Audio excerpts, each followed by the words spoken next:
sidelined, but we need to bring it back to the center of our discussion. And I think this is an opportunity for us to do that. So in UNDP, we work on in promoting gender equality through different ways. One is to make sure the legal environment, legal frameworks in different countries are aligned with the international commitments to gender equality and human rights commitments. And so we still have countries where some of the elements of their legal frameworks may not be well aligned with their commitment to achieving gender equality.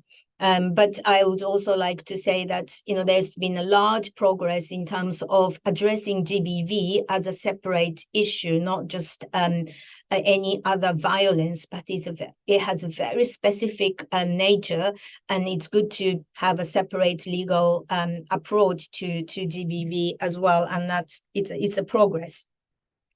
We also, of course, as I mentioned, support women's economic participation. But when we support women's economic participation, we also make sure that environment is there to enable them.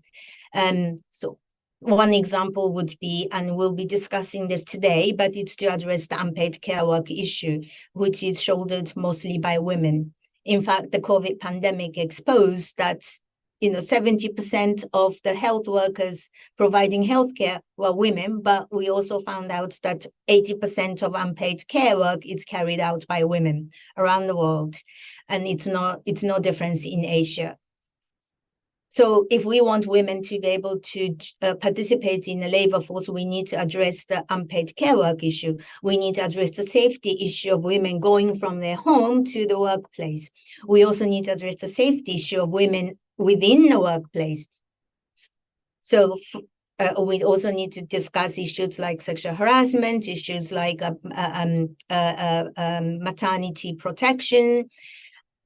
And in order to address these things, we also team up with different partners, because we know that the challenge is very big, and we may not be able to address clearly by our own. So we work closely with other development partners to address these challenges. We also have initiatives to address gender-based violence, again, with other agencies. And we address not only a legal aspect of gender-based violence, but we also address the services provided to survivors of gender-based violence and how they could be supported to recover from the experiences and then become a strong agent in their communities. We also have in UNDP a vast range of initiatives addressing climate change, environment, and energy.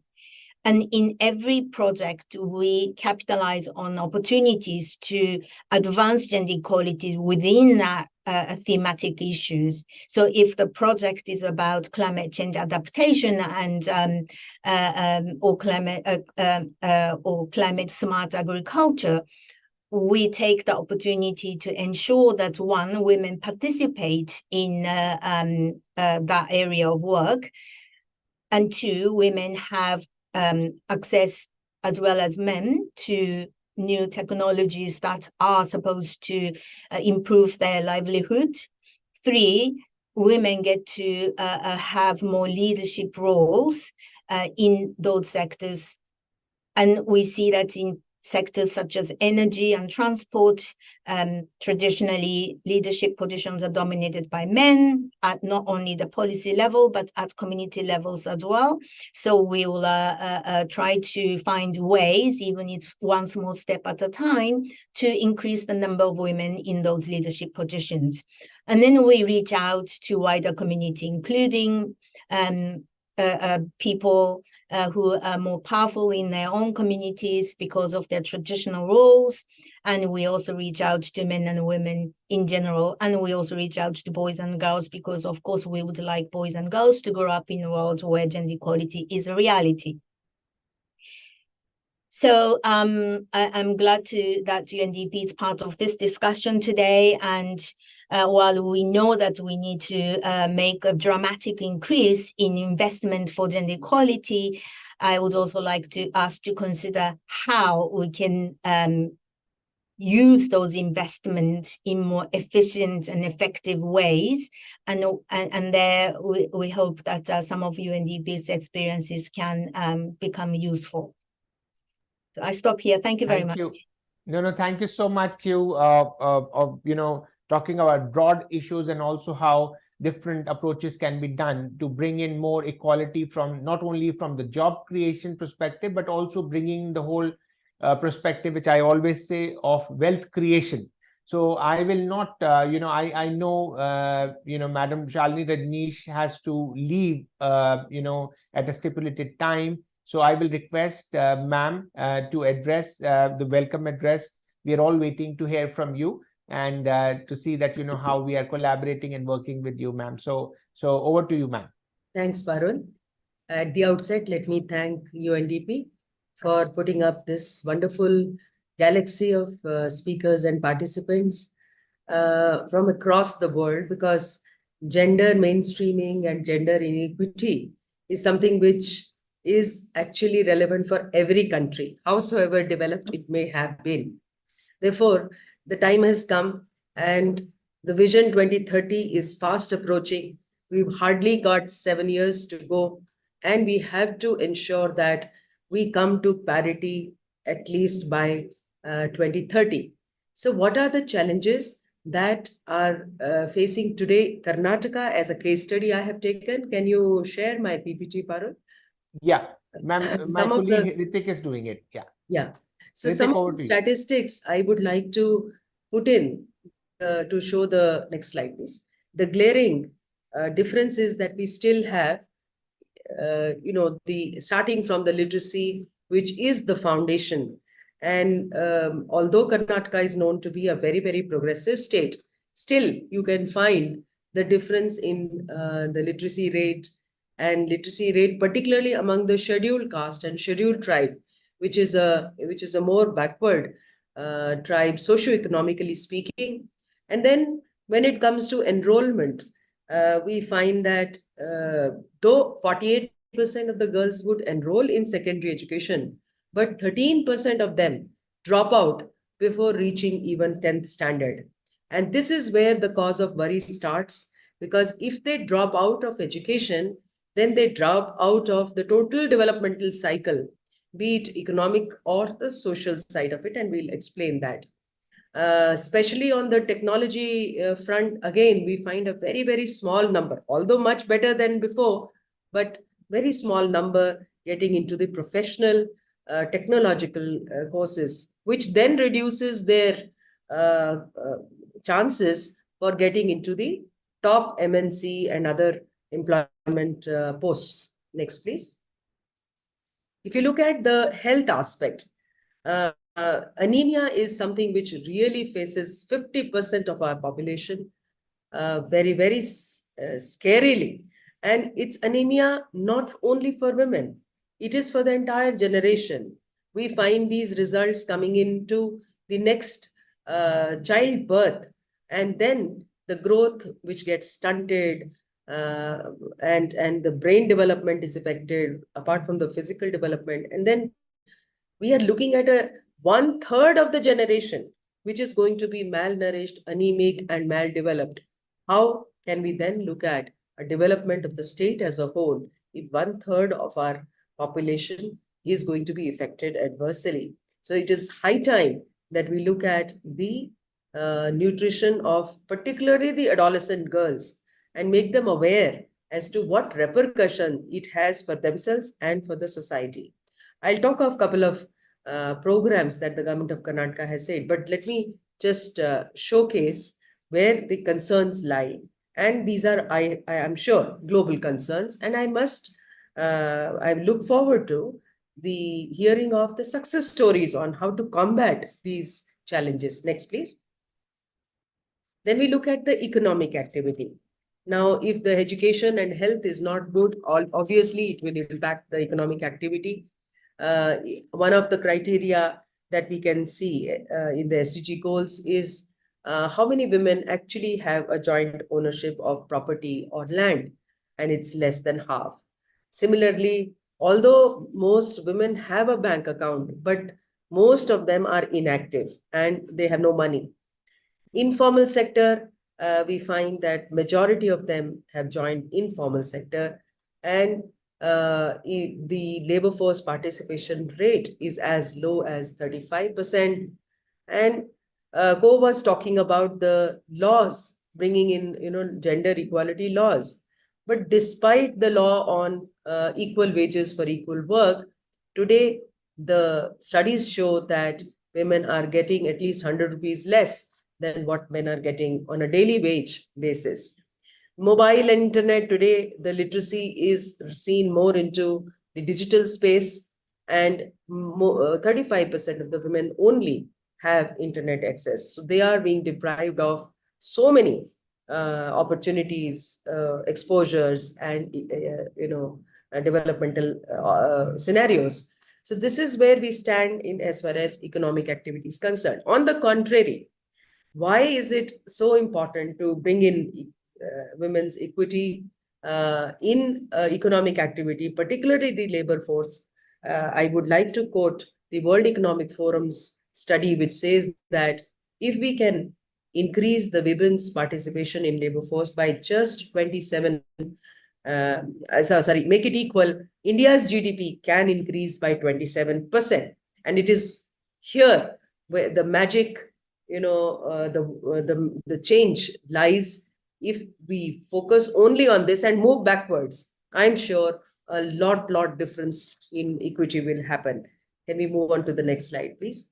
In the employment scenario, we find that only 27% of the women are in the public sector, 38% in the private sector, which again is shows that particularly when they are in the reproductive age, they are coming out of the main formal economic activity area.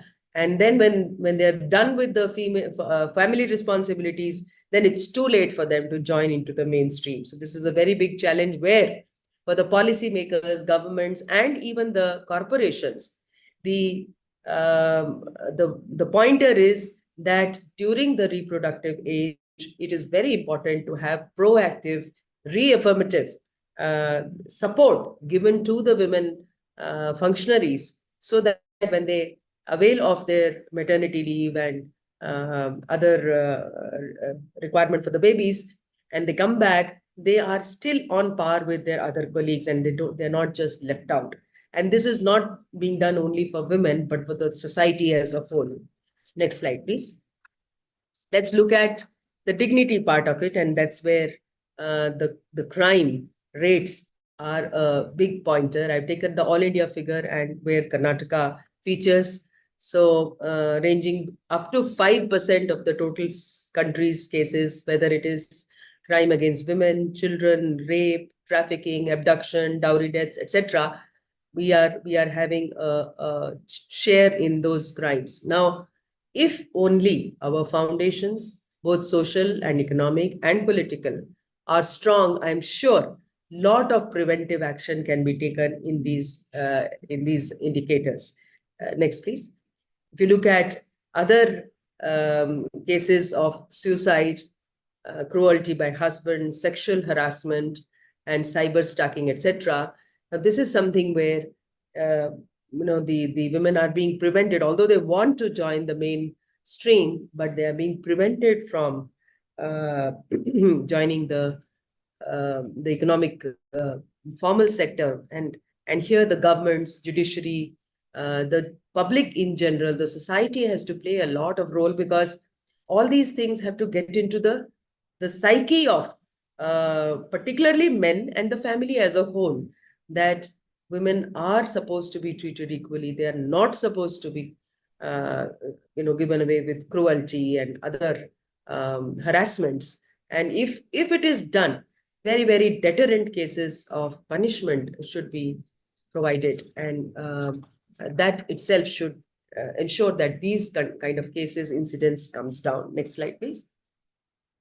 So I'll just sum up by saying that what am I looking forward from this particular session? I would like to first hear from those who have been able to bring out some success in ensuring that the women, the girls in the secondary education do not drop out. So maybe there are certain schemes. One of the scheme Smriti has talked about from India. I'm sure other countries have something better or similar. We'll be very happy if UNDP can make it customized for Karnataka and Indian context, and see that this secondary education women are continued, girls are continued, because this is the foundation of their future life. We are seeing cases of child marriages because of this dropout thing, and we have to stop it at any cost. The second is, how do we enhance their participation in science and technology? Third, how do we reduce the anemia rate? We bring it to zero. How do we increase the female labor participation growth? In this, I would say that majority of the women, particularly in India and Karnataka, they are stuck to the family and the kitchen responsibilities. So I see one of the panelists here is talking about mobile creches. Why not mobile kitchens also?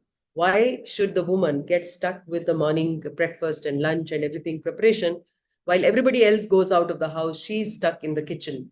Why community kitchens or mobile kitchens should not take over? In fact, the other day when I was in Thailand, I found majority of the women in public places, they were into the fresh food sale, which and people told me that it's in a way encouraged that you don't have a kitchen in your house, so that this is healthy, very hygienically prepared, and everybody eats out. Therefore, it's not just the woman who is made to cook for every family, every individual, and therefore deprive herself of the economic opportunities.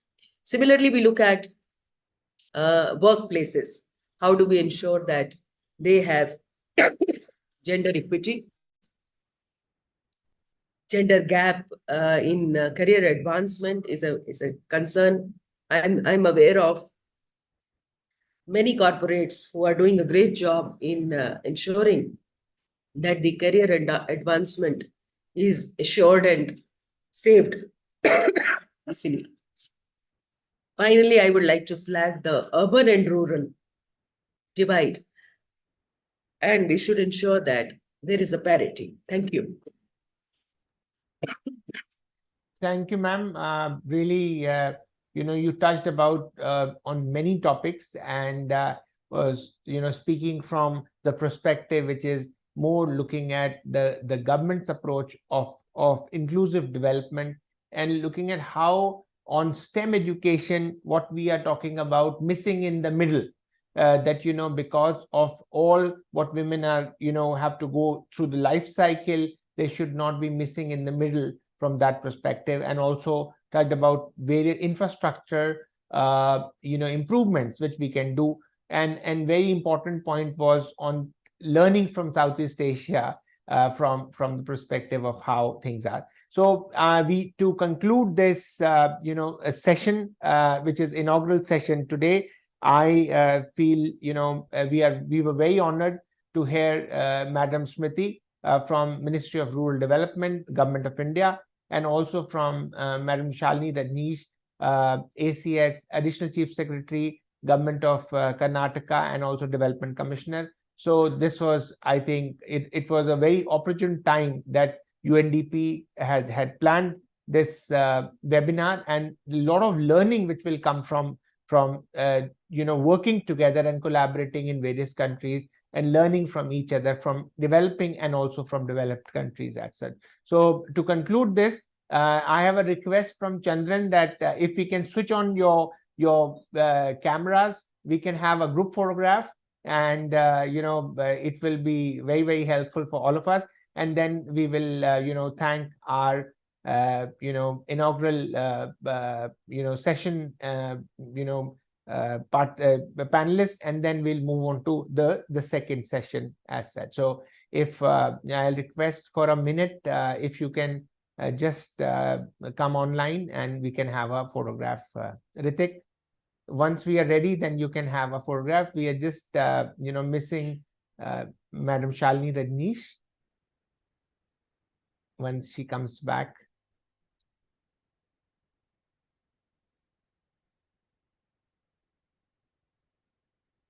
Yeah. So, Sejal, Phoebe, Ayodhya ji, if you can come online for a minute. I know it's very early for you in Nigeria, but I'll request if you can. But I think it's nearly full house. We can have a photograph, Ritik. All right, ready everyone? 1, 2, 3. And one more. And done. Thank you. Thank you. Thank you. This was really. I think we have Ayodhya ji coming from Nigeria. We can have one more photograph. Yes. Yeah. Yeah. All right. 1, 2, 3. Done. Great. Great. Thank you so much. This was really important for all of us. So we are now, we are on time. It's 11 o'clock and we are moving into our second session, and which is panel number 1, which is importance of care economy and current challenges of unpaid work. And we have panelist Sumitra Mishra joining on from Mobile Crush, and I'll just talk about very briefly. Sumitra is there. So very briefly about Sumitra, is currently working as Executive Director of Mobile Crush, who has worked closely with children and young adults with disability, trafficked children, and some of the most disadvantaged women and children through program design, policy matters, and research. We have our second panelist, Bimbika Sijapati. Bimbika is a former senior advisor, gender and social inclusion as Prospera, Australia-Indonesia Partnership for Economic Development in Indonesia. In that role, she supported all teams to integrate in their engagement with government of Indonesia counterparts, and working a lot on the policy framework, which is more on women's entrepreneurship, public-private partnership, and expanding equality and affordable childcare, disability, inclusive social protection policies, and a multi-year partnership to monitor the social and economic effects of COVID-19. We have Lillian joining in from Singapore. Lillian is a courage coach, mentor that helps women build and recognize their power in leadership. She's an author and transformational speaker, and the founder of Class Living and Courage Biz Network. And we are very fortunate to have Lillian here as the president of Singapore for ABWCI. So we have Lillian. We have Poulomi. Poulomi is a Nehru Fulbright postdoctoral gender studies scholar, and she has more than 17 years of experience in development sector in India. Her work has been at the intersectional of issues related to gender-based violence, women and work, and also she has done a lot of work in India with the governments, and also now leading the work on ending violence against women at the UN Women Country Office in New Delhi. So I welcome all of you for this session, and I will now request Poulomi as our moderator to lead this session, and I will join you back in the next session. So thank you, Poulomi. If you can take on the responsibility as a moderator from now. Thank you so much. And just to start off, I think it's a very important session, and that we are talking about care economy and challenges is something by which I think we are creating a big precedent in this work on, women's empowerment. I think that's a very important thing to kickstart this day. So without further ado, I just wanted to pose our first question to Lilian. What we feel about the session is that we'll have 3 questions for the 3 panelists, and then we could have further discussions on if things are if we have questions or concerns in the chat, then we can take those up as well. So for Lilian, when it comes to unpaid care work, how can we challenge traditional gender roles and promote equal sharing of care responsibilities within families and communities? Hi, good morning and good afternoon, everyone. Thank you for the invitation. Thank you, Mr. Chandran, Paru, ABWCI, and Dr. Shalini, and all the distinguished guests and speakers.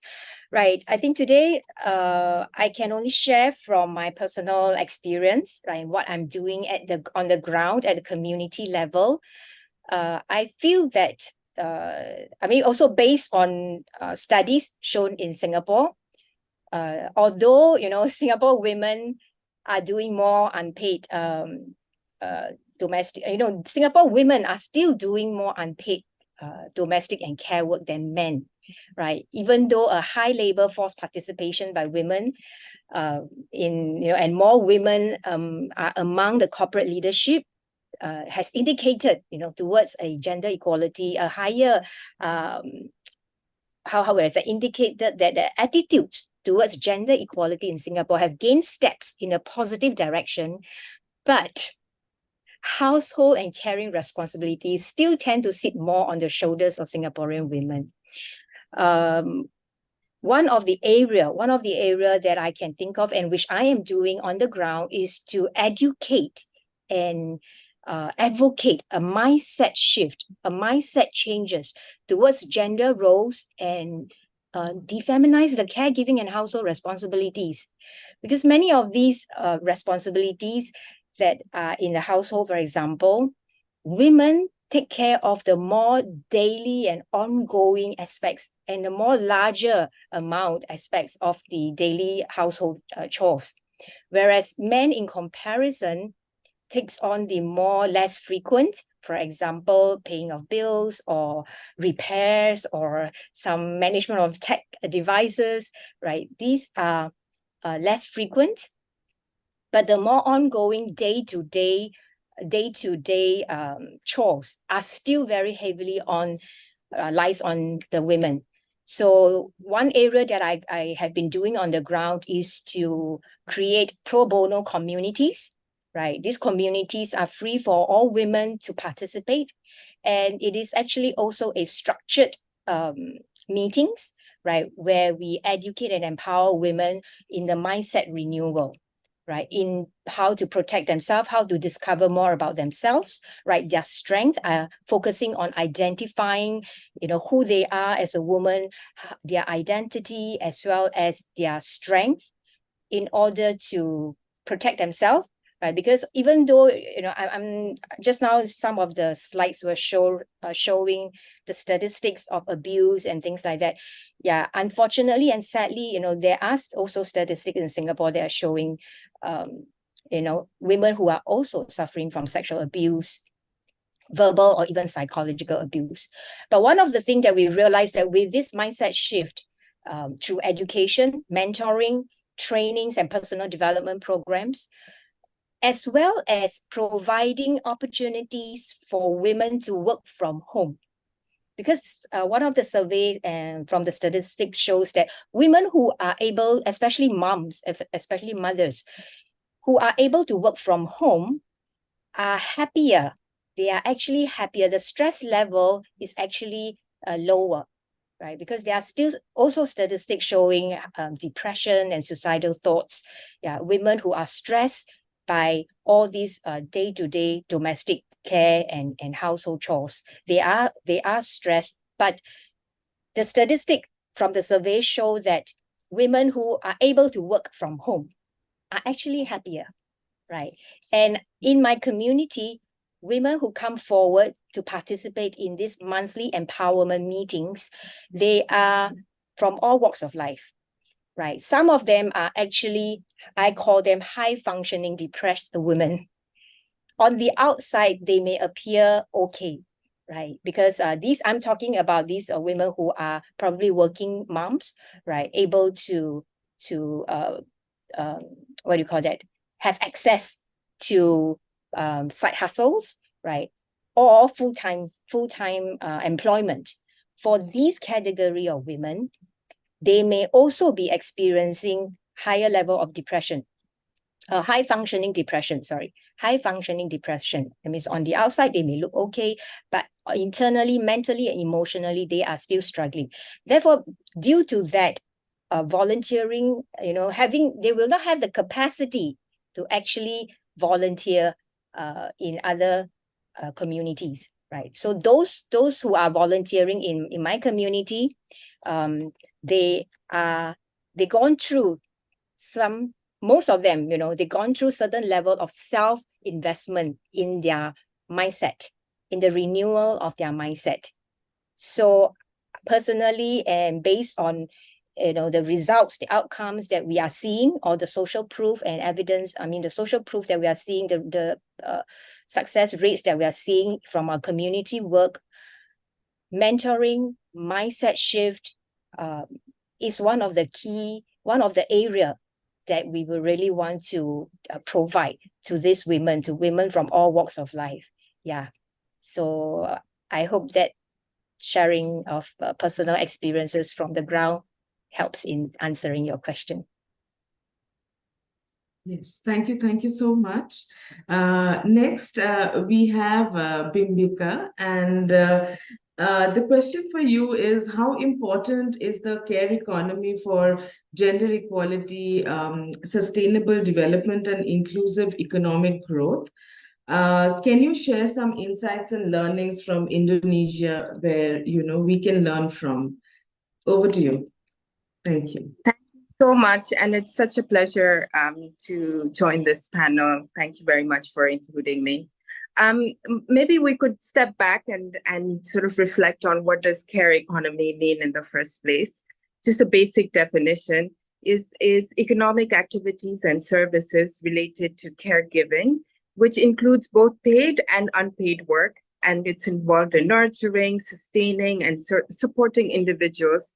And these include childcare, elder care, care of people with disabilities, and also healthcare.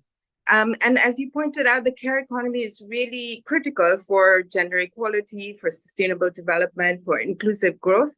What I will say, sharing experiences from Indonesia has already been echoed by the UNDP representative. And, while I was listening to Ma'am Shalini sharing with us about the state of gender equality in Karnataka, I could not help but compare and contrast the differences between Indonesia and Karnataka, but also the similarities too, which really goes to the stickiness of gender inequalities across countries in the Asia-Pacific region that was raised earlier by the UNDP representative. So first, despite strides in closing the gender gap in education and health, unlike in Karnataka, there are more girls and boys enrolled at all levels of education in Indonesia. But women's workforce participation is still trailing at 54.3%, which is 30 percentage points below men's. And this gap has actually persisted over the past 2 decades. And one of the main reasons is precisely because of the disproportionate load of unpaid and care work that women assume. And it is also specific women. Our findings reveal that women with children under 5, who are also at a period when they're typically at the peak of their productive age, spend an average of 8.5 hours a day on unpaid active and supervisory care. And this amount, this is actually 6 times more than the average time spent by men and twice as much as women without children. And the reason is, again, deep-seated gender norms, which persistently viewed care of children and others in need of human assistance in the family as women's sole responsibility and not a shared one. And our research in Indonesia showed that many women either perceive these societal norms about paid and unpaid work as inherent to being a woman, but there are also others who lack agency in questioning and independently deciding how to allocate their time between compensated and uncompensated activities. Simultaneously, though care is so vital for individual and societal well-being, care work remains unrecognized as real work. Most care providers are either unpaid or they're very poorly compensated, and there's very little investment in developing a skilled and well-paid care workforce, especially to ensure that quality care is available. The other issue that I wanted to raise is employed women with young children. Women with young children who are actually employed often rely on their children's grandparents, so either their mothers or their mother-in-laws, for care due to lack of alternative care services. And I'm sure this is the case in India, for instance, too. In fact, a recent World Bank study in Indonesia found a positive correlation between the presence of elderly women in the household and the likelihood of a younger woman participating in the workforce. But it's also essential to acknowledge that this caregiving role is often taken for granted, even more so.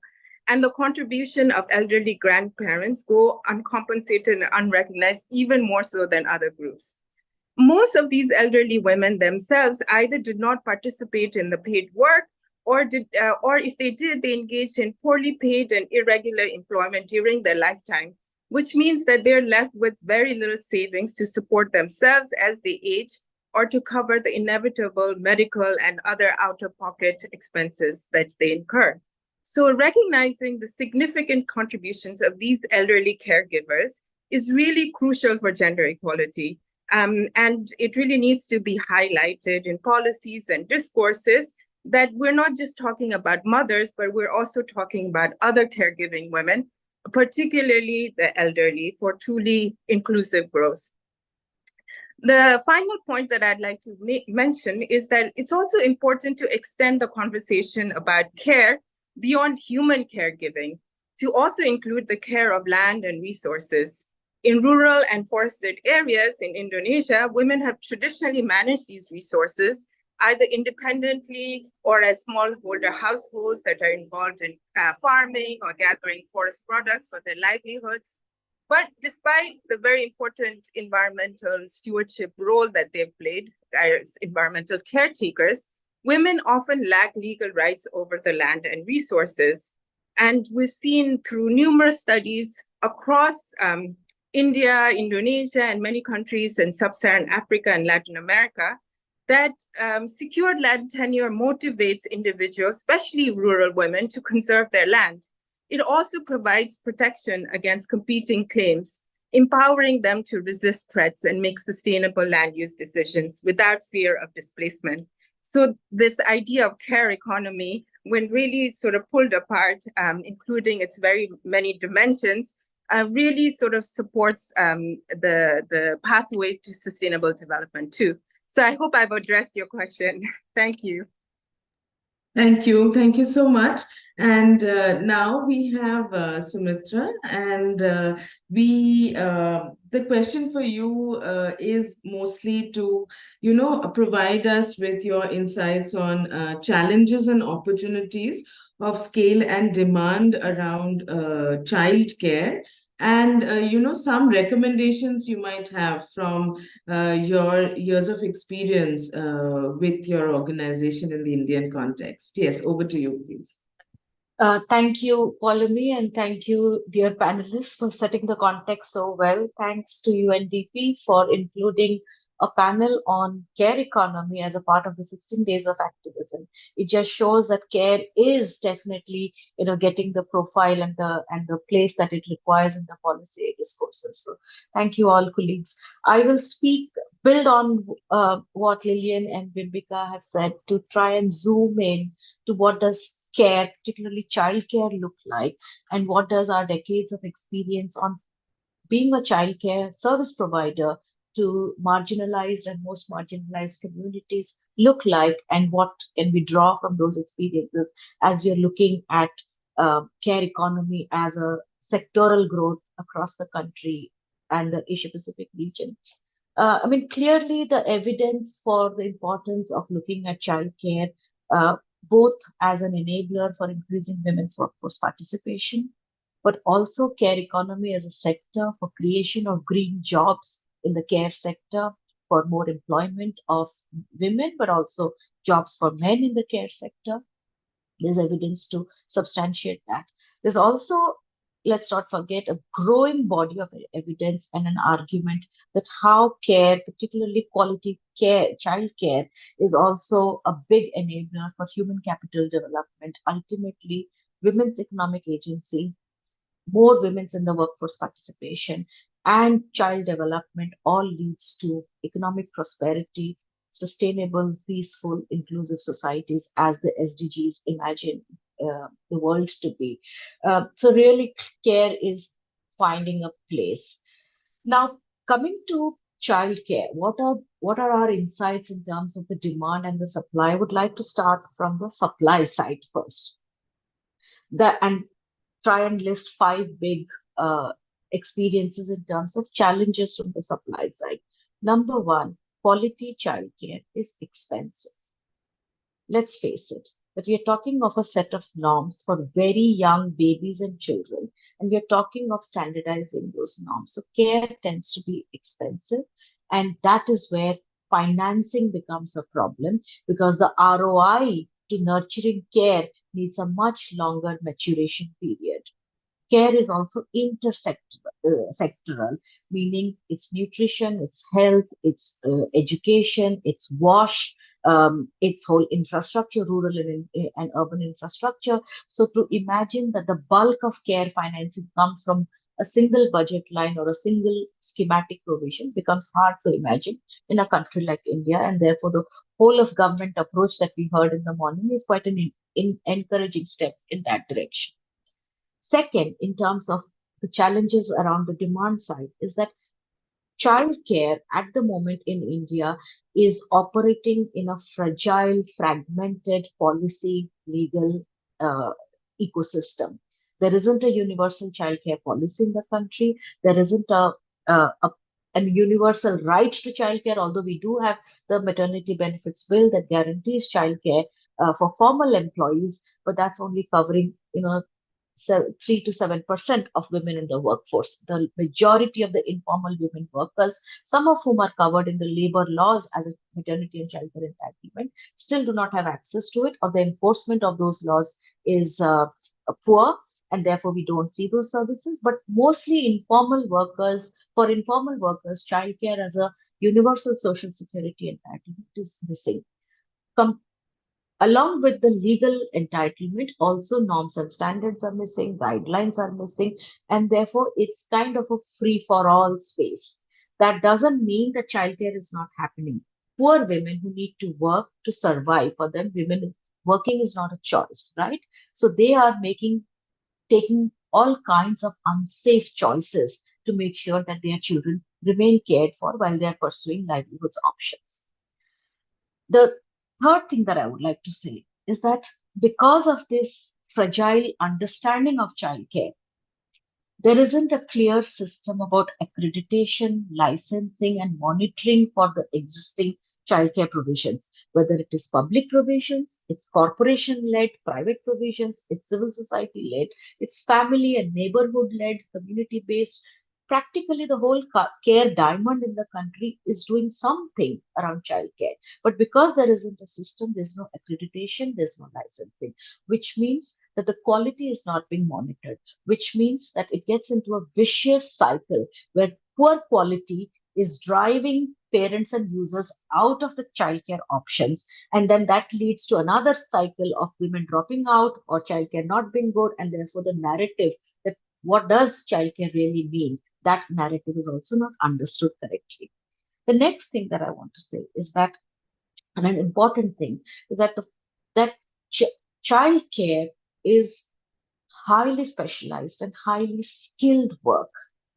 The narrative that women will care for the children because it's a natural instinct dominates, which means that whether it's skilling programs or it is investment into employment opportunities or its creation of care jobs is not seen as a professional career, as a creating a cadre of caregivers, child care workers in the country, training, their accreditation, their mentoring, their continuous professional development, and related to that, the 5 R's of ILO of reward, recognition, remuneration, and organization, all of that is missing, which means that care is not being picked up by women of different ages as a professional opportunity to pursue. And the last, in terms of demand, I can go on, but I'll end here in terms of the challenges, in terms of the demand side, is basically to imagine suddenly in these forums and policy discussions that when we are looking at care as a enabler for women's workforce participation. So get childcare, get the employers to pay for childcare, get government to pay for childcare, get community groups to organize for childcare, and it's going to sort out the women's employment issue. Is not as simple as that. Women's employment issue has a lot other gendered nuances to it. It has infrastructural issues, whether it's about safe mobility, it's about flexible working, some of the things that we've seen since morning, which basically means that care and care economy needs a whole of government, a whole of society approach. It's intersectional, it's intergenerational, and therefore it needs a nuanced policy foresight into looking at childcare, and which is why there is a problem, because who is going to own it? Is it the women and child development? Is it the local governance system? Is it the employee? Who's going to own this whole thing? We need to find ways to break that system. Moving on to the demand side now. What are the challenges that we as mobile creches have experienced? Because we work with the communities on the ground. And by working with the communities, the families who need care, the women who are care workers, but also we work with the systems partners, whether it's government, local agencies to state agencies. In fact, I was happy to see Karnataka here, the ACS here, because we do have a state partnership with the government of Karnataka, where the government has put the budget under Department of Rural Development to run 4,000 creches for women who are job card holders under NG-NREGA scheme, under the employment, where creches are a part of the entitlement of the NG-NREGA Act. Anyway, coming to the demand side, I think one challenge around the demand side is very evident. It's the gender norms. Bimbika spoke about it. Lillian spoke about the pressure it has on women, on emotional health. But certainly care is a woman's job. And mobile kitchens, a man talked about mobile kitchens. Of course, that's a great idea, and one must think of supplementing these things. But let's get men into the kitchens. Let's get men into caregiving. Let's get men into the elderly caregiving. I think the narrative and the unequal distribution of care needs to change. And it needs to change at a attitude and behavioral practice level within the families. The second big thing is what I briefly mentioned earlier, that there isn't simply enough childcare services in this country. So without quality childcare being available, in one of our study that Mobile Creches conducted, we found that 59% of the women in the age group of 25 to 45 that we interviewed are willing to work but are not able to work primarily because of lack of childcare. But flip it to the other side. Women who do have childcare options around their communities, 60% of the women said that we are not sure of what the quality is and we wouldn't want to leave our children in those communities. So, which means that it's a vicious cycle. There isn't sufficient models in the country. There aren't different models for different communities, and therefore there is no take-up there. And the last thing is that, what do we do in terms of, the point that it's not just about public childcare or private childcare. There needs to be different kinds of models for urban women, for urban families and for rural families. And therefore, the market, when it's looking for financially sustainable childcare model and doesn't have a clear solution for low and middle income communities, that's a very big gap area. While government can look at public provisions for the poorest of the poor, and big corporations can look at provisions for the formal sector, the middle bulge where MSME sector is going to hire more women, has the highest potential for hire women. Women's entrepreneurship, where women-led enterprises are being a big focus. That's where we need low-cost, financially sustainable model, and that's a big gap in India right now. I'll stop here in terms of the challenges on the demand side. Of course, the training, the quality monitoring, the community take up for quality childcare is a long process. Way forward, I think this is a good opportunity to say that care and care economy and childcare is becoming center stage in all gender discussions. It's becoming center stage in the economists' discussions also. So it's no longer about early childhood development and child rights and child protection, which is a very big mandate around childcare, and we must never forget that. But beyond the child development perspective, it's a gender discussion and it's an economic discussion. So there is an opportunity over there.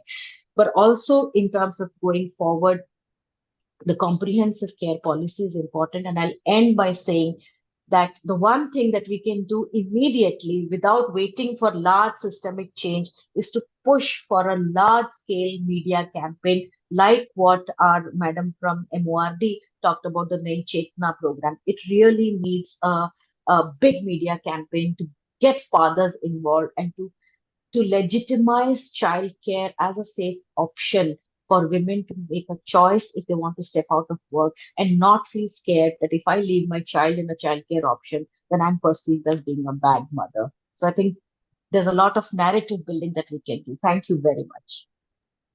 Thank you so much from on behalf of UNDP to all the panelists. I just wanted to share two insights. One is that when we are talking about care economy and care work, we are also talking about care for elderly. So it's not really only looking at childcare. So that's something which I wanted to just bring on the table. The other is it's interesting about the intersectionality, intergenerational, how it is different for different women, and that women as a category are not homogenized is very important, which has also come out, which I'm very glad about. Also gender norms. I think a lot of work which I do on ending violence against women and working with communities, with government, with a lot of other stakeholders, it all comes down to norms and behaviors and how it takes years. Like, I'm very happy Sumitra talked about the campaign. It's a good idea, but somewhere we have to look at long-term solutions but definitely to start off with a campaign like that, it's really important. And I think changing regressive norms not only addresses one issue of care economy, but also a lot of other issues which are interconnected to care work. So we have one question. I would read out the question. Whoever would like to take it, please, I'm very happy. Or if all three of you want to come in, most welcome. We have 13 more minutes, so we have time. So the question is, why can't household work get economized, making it a part of economic activity, because they too are part, and managing the household work is also that it can also give them psychological satisfaction and making their work worth realized too. So basically the question, I think Pallavi has posed the question, and I think the question is about why can't we make household work or care work economized? What are some of the repercussions? What are some of the debates, pros and cons? That kind of a thing. Though I think the panel is also trying to emphasize this thing that we need to really question the stereotypical notion that women themselves should take the burden of care work, right? Okay, over to Bhimbika, please. Yes.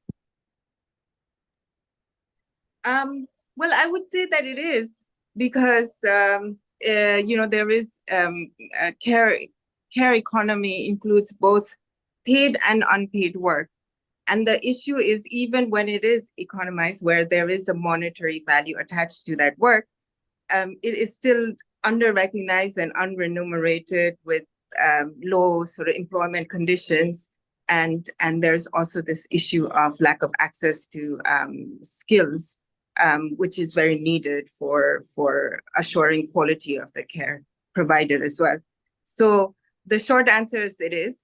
But having said that, I would also say, you know, for, let's say, for mothers or other family members who choose to look after their children or other family members, whether elderly or, you know, a person with severe disability, for instance, the issue is that they get penalized, especially when they get old or when they have a financial issue because they've never earned anything.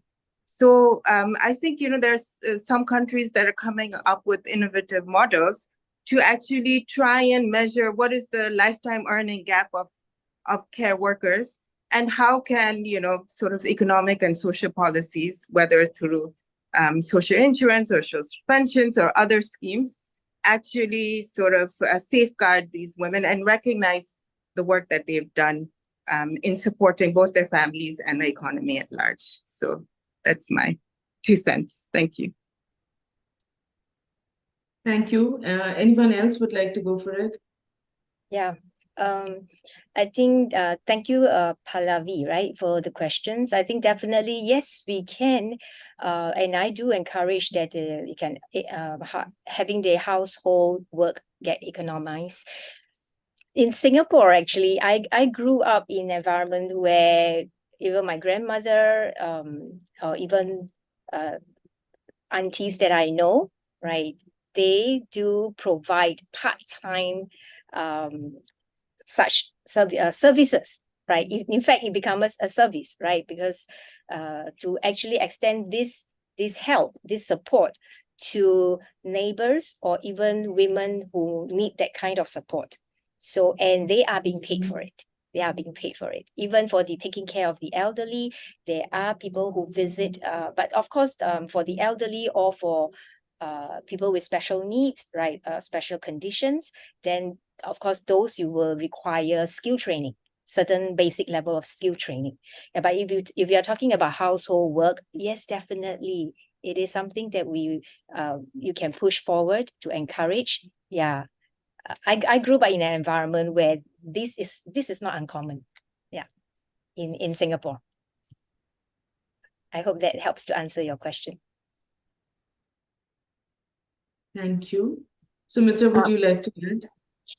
Just to endorse what Lillian and Vibhika have already said, I think world over, countries are trying to look at the economic value of this unpaid care work, and there is going to be, you know, at some point of time we'll see the contribution to unpaid care work monetized as a part of the GDP.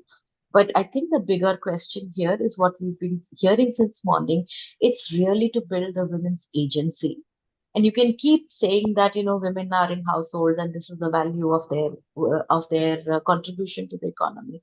But what, as long as women choose to stay in these households, that has to be their agency. But otherwise, to shift the whole needle around care as a woman's responsibility, to get more men into the discourse, I think that's the bigger challenge and the bigger battle. And if you're looking at investing in economic productivity and economic returns, I think there has to be a bigger focus on creating more equitable policies that looks at care as an equal distribution, and then monetize what equally divided care looks like. Thank you. Thank you, everybody. And I don't think we have questions, but I think we have another 7 minutes. So I want to use this time because we have all of you been working on this area for a very long time. So it would be nice to hear from you very briefly if there is 1 or 2 recommendations you would like to make at a policy level, you know, which governments can really push forth.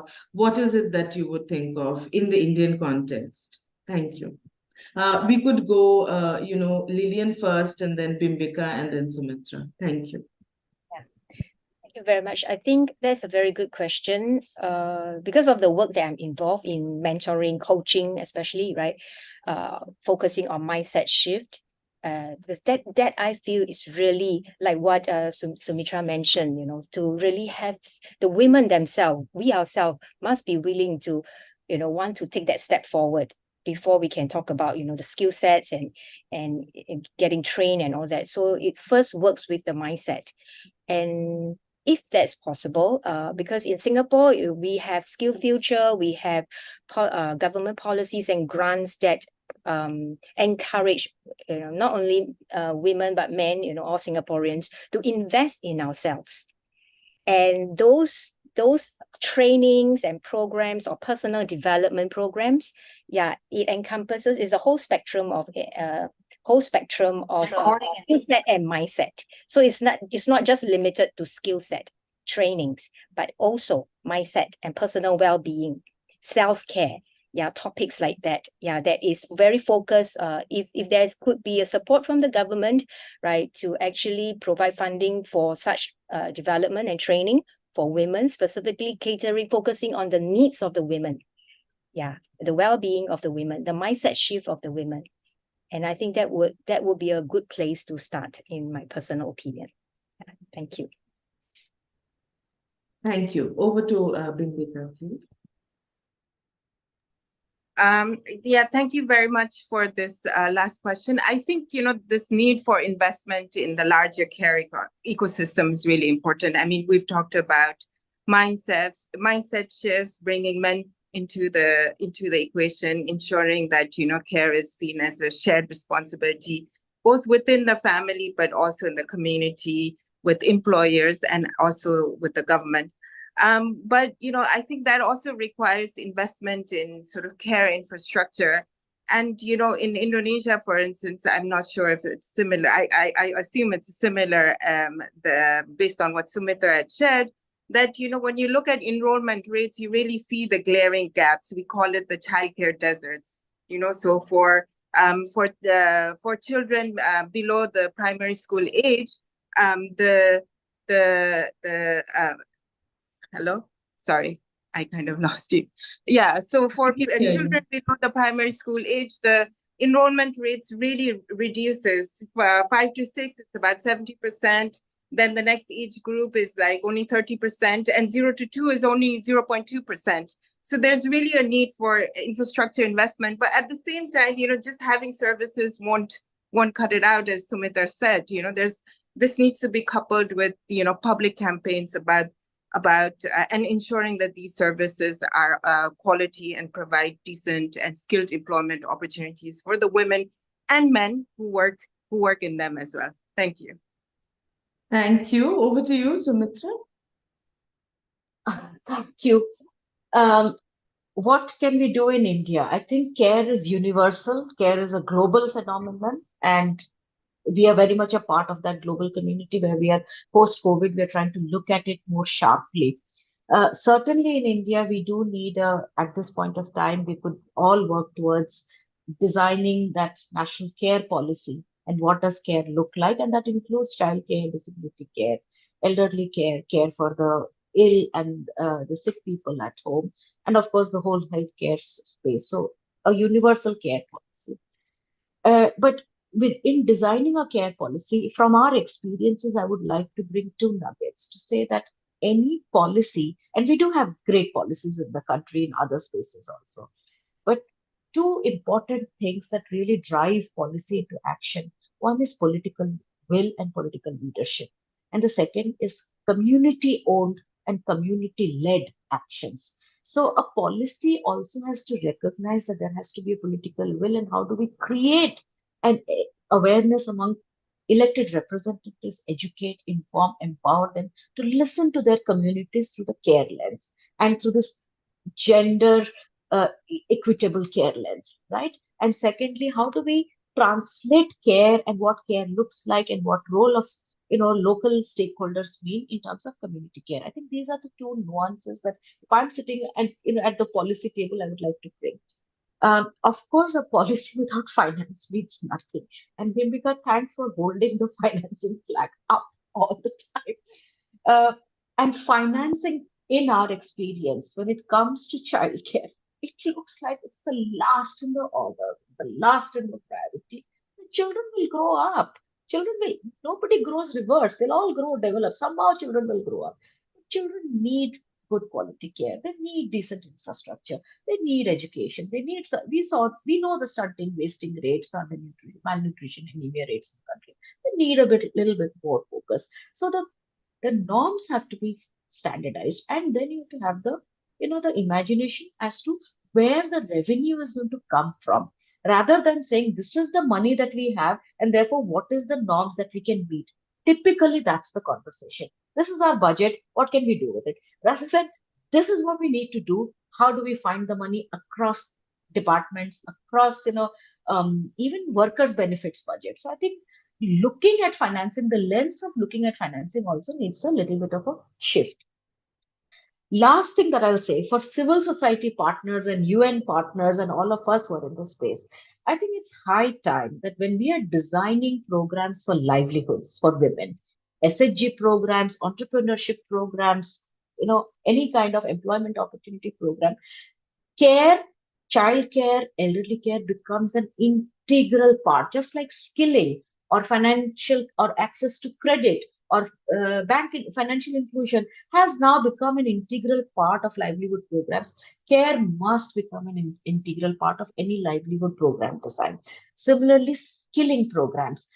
When we are looking at new opportunities, and there's so much focus on skilling, there's so much focus on STEM education, which is a great thing.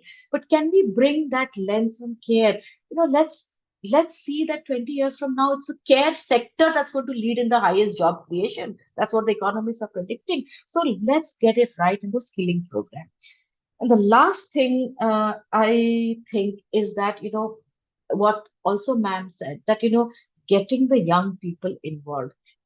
Care has to be sexy for young adolescents who are looking at jobs, for young adolescents who are choosing career options, getting talented, young, energetic people into it. So how do we, make care as a profession of choice, and their education and their support to picking up care as a profession? I say this because at Mobile Crushes, we're struggling to get young people into the frontline system and the supervisory system. So how do we make it a lucrative profession? I'll stop here. Thank you so much. I think we are over with our time. And thank you, panelists, and on behalf of UNDP. And I just wanted to say from UN Women's, on behalf of UN Women, there are a lot of learnings and best practices which we are very happy to share globally in the region and in India. And definitely love the idea about really pushing for the national policy, which you mentioned, Sumitra.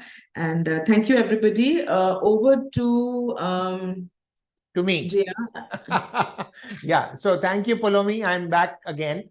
Yes. So I will be taking over from you now. And thank you so much for conducting this session on time and also very well.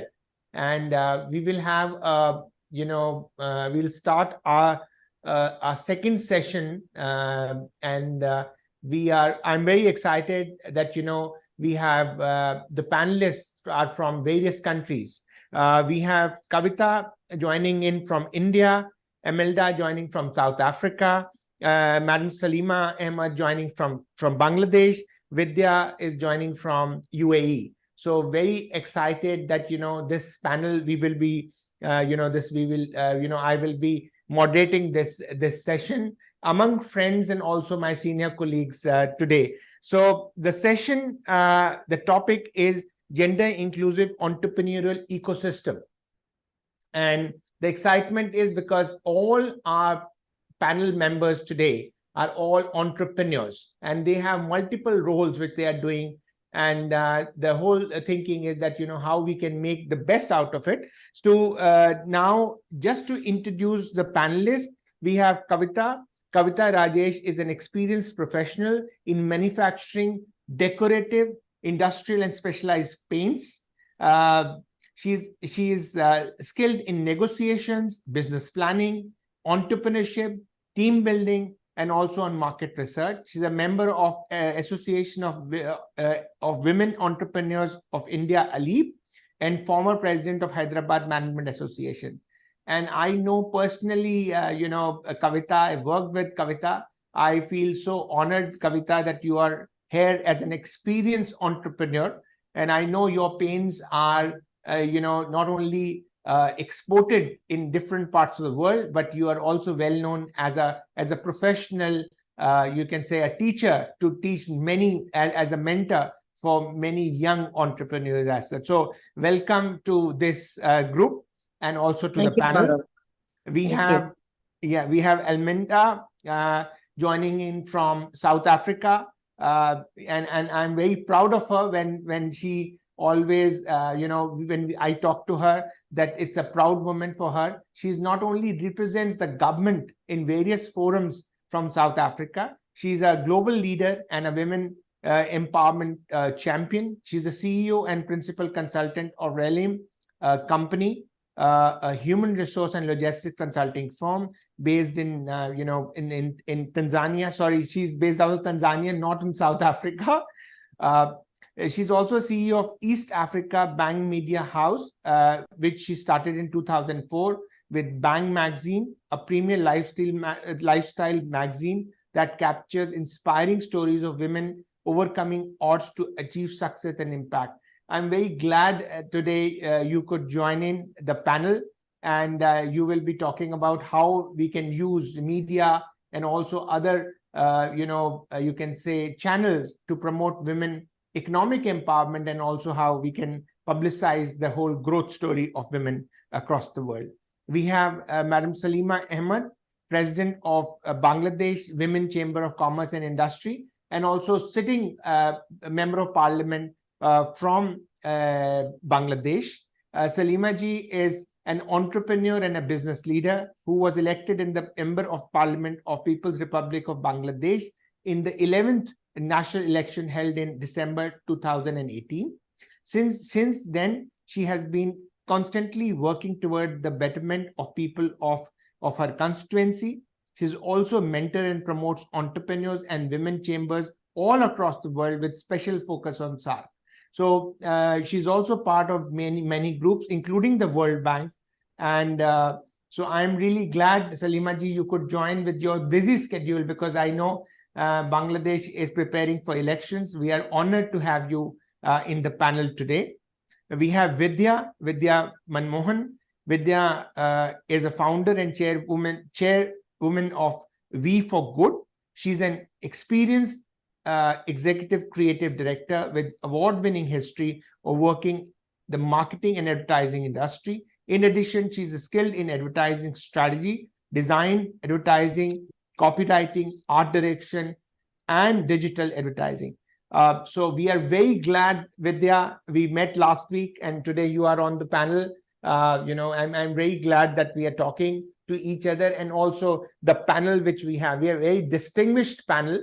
We will be talking about the whole ecosystem, that how we are building the ecosystem in various countries. So I'll start with Kavita from that order.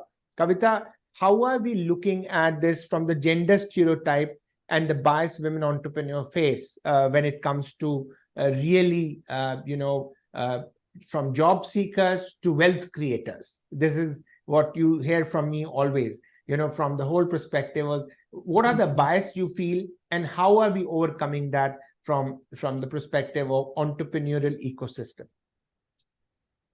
Thank you, Parul. Interesting question. As we see, as job seeker to wealth creators, that's a good one to put on, because as we see, the scenarios have changed today in the world, because it is more conducive atmosphere than the day when we started our entrepreneur journey way back about 2 decades. So it was quite tough, and even now there are certain barriers which we need to overcome and all. So the first and the foremost thing when we talk about women entrepreneurship, it's a challenging task to come forward. And thanks to the government, the present government, government as such, because it is made India as a Make in India happening in a very big way. And I see many opportunities for women to come forward and take up enterprises.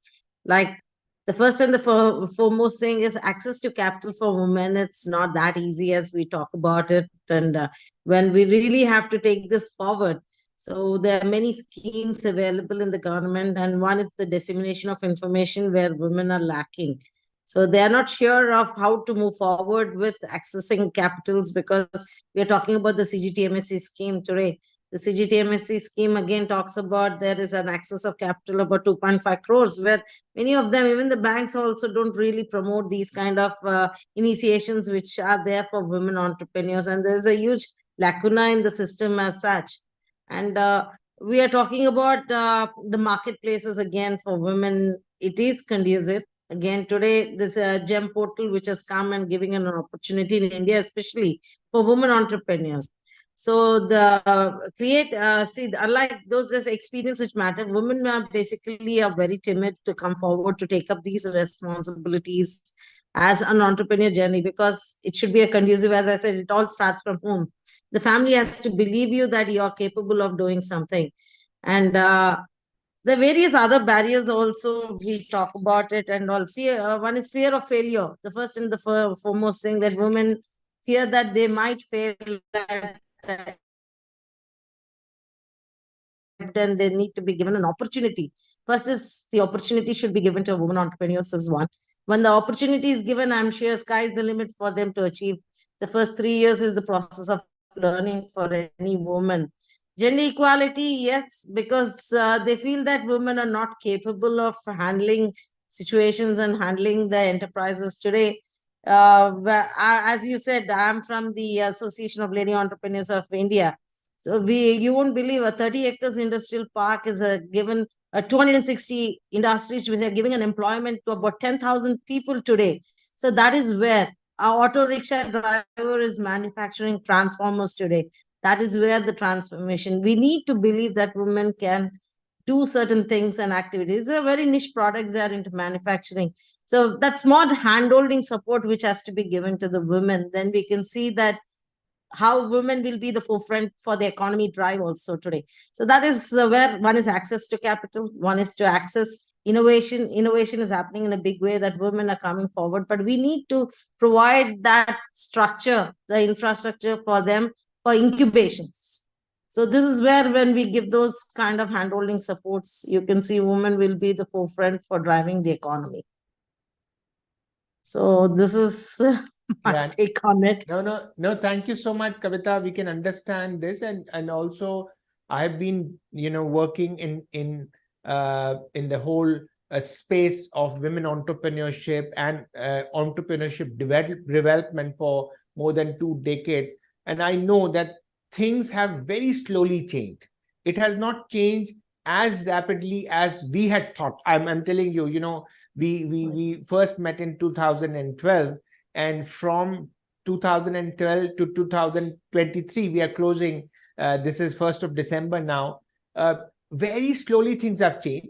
But in some countries, I'm feeling that things have changed much rapidly than the others. So those are things which we have to really feel that how this change has happened, and how this change, if that has happened, what were the baselines and how the government has worked in creating an ecosystem or entrepreneurial, thinking, which can bring more women entrepreneurs together from that perspective. So these are things. As you spoke about GEM, to my friends who are from Africa and from other countries, GEM is a portal. It's a marketplace government has created, which has also now has a section called Womania. In that, women's section is separate, where women can sell their products by saying that they are women-owned businesses, and 3% of the procurement in public sector, which means that the government is buying 3% of procurement from women. So those are things which are bringing some change. There is also, Kavita spoke about CGTMSE scheme, which is a scheme for MSME which means that the banks can give collateral-free loan on the guarantees. 80% is guaranteed by, by the government of India. And that loan is available to the tune of $800,000.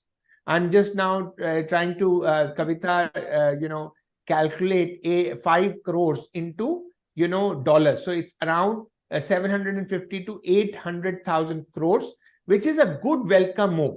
But to access that money, there is a lot of need.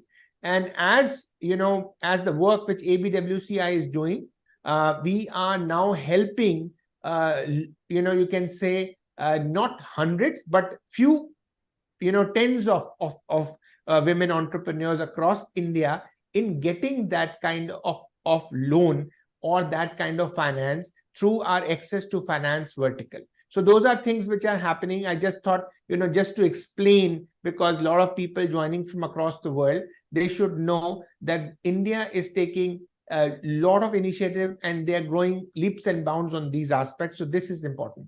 So Salima ji, I think can hear me now. Salima ji, my question is for you, or you want to take the question later?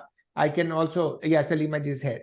So Salima ji, you have been working not only as an association chairperson, but also you're working as member of parliament, which means that you are in the government, okay? And you are trying, and you have not only helped millions of women in Bangladesh, but across the world, because I've seen your leadership and you have been instrumental in your leadership in various countries, including India and also in Southeast Asia as such.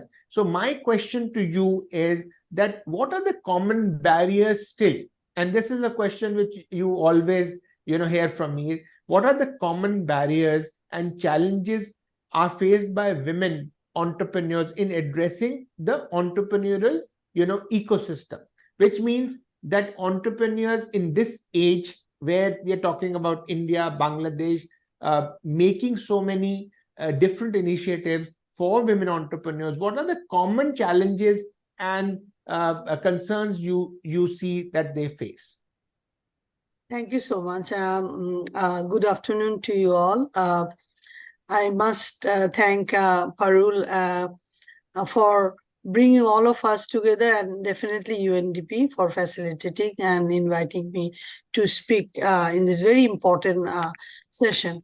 And as I said, this is so close to my heart that I could never say no to that. If I get an opportunity, that I will not speak. I think when we talk about the women entrepreneur ecosystem, two things is very important. One is that as an entrepreneur, what are the ecosystem? What need to be done for a woman entrepreneur? So basic thing is that we need to address the economic side, which is access to finance, capacity building on how to write a bank proposal, etc., etc. And then the social ecosystem, that whether it's a gender-friendly environment, what are the laws there are, domestic violence, harassment into the marketplace, so etc., which enable or doesn't enable an woman entrepreneur to grow. And the cultural barriers also, the mindset of the family, things are definitely improving. I do remember when I started my business and started in a garage selling buses and trucks. My father one day came and said, "Now, how come my daughter sitting in a garage and selling and all these bus and trucks? I wish he is alive now." So these are the taboos which we faced. That cultural barriers. Women earlier things has changed, but women should be office space or into the college or university like a teacher. But when we talk about the whole entrepreneurial growth, access to financial capital is key. because most of the women entrepreneurs, if I talk about the SAARC region, we don't have much land in our property in our name. Mostly the properties are in brother's name or husband name or father's name. So when we are going to bank for a collateral, we can't be bigger entrepreneur. We can always be a micro entrepreneur. And lack of access to coaches and business networks. And that is why, Parul, I really thank you for establishing ABWCI, because network is so important. You see, now we are sitting, someone is from UAE, someone from Tanzania, someone from Bangladesh, India. And this network is important. We are learning, even sitting for this 10 minutes or 5 minutes, I learned so much. And every one of us is learning. So that also, that many women entrepreneurs doesn't have that. And that's why association, chambers can help. And then business education and skill development. Because you might be educated, or you might not be educated. If you're not, even if you're educated, you need to be educated on your business. And if you're not educated, you need to develop your skill. So these two different capacities are important for the growth of women entrepreneurs. And then definitely training to foster personal initiative, because sometimes there are some initiative for a women entrepreneur, but to make it more faster, some training is important. That learning, that confidence is important. Without that, we women entrepreneurs become slow, because that confidence is not there. So that mindset of a woman entrepreneur need to be developed through training. And Parul, lastly, you see, we are 4 here, but you are a man. And inclusion of men within Women's Energy Entrepreneur programming is very important. When we do women entrepreneur programming, we mostly don't include women, men inclusion. I do remember when I established the Women Chamber, all my staff was men. I intentionally didn't actually, employ our employers. I was not a woman, and many said, "Why not women? Why there's the gender?" I said, "No. When our members will come, because she's a woman meeting us, we are women. When we are having a board meeting, we're all women. It's a women's world. It's a Bangladesh Women Chamber of Commerce and Industry." And in the constitution there cannot be any men. So when she's coming to us, and only women, so she will be confident to be in a woman's arena. But when she'll be in an office, in a bank, or in a customs office, or somewhere, mostly there are men. So let them learn from our office to deal with the men. And that's why most of our staff, you will see, are men. It's intentionally we have done. So lastly, I'll end that for the entrepreneurial ecosystem, basic entrepreneurship, which I said is important, developing any skill, but sector-specific ecosystem is important. Like if I am doing a handicrafts business, maybe I know my capacity, I know how to make a bank account, I have the financial literacy knowledge, I have everything. I know, but if I'm doing a handicrafts business, which handicrafts is important? Which is where I'll get more buyers? Is it a domestic market I'm looking for, or I'm targeting international market? If it is international, it is a SAARC region, or not a Europe market, or an American market, and all markets are different. So I do remember when I started my export in the artificial silk flowers, I didn't have lots of design. So I targeted India. I targeted only Middle East. I've been to Europe and other part. And then I found that with the Chinese artificial silk flowers, I cannot compete. I can compete in these 2 markets. So that that ecosystem of a handicapped woman entrepreneur need to be developed. Women entrepreneurs who are dealing with the digital arena, IT entrepreneur, that ecosystem need to be developed.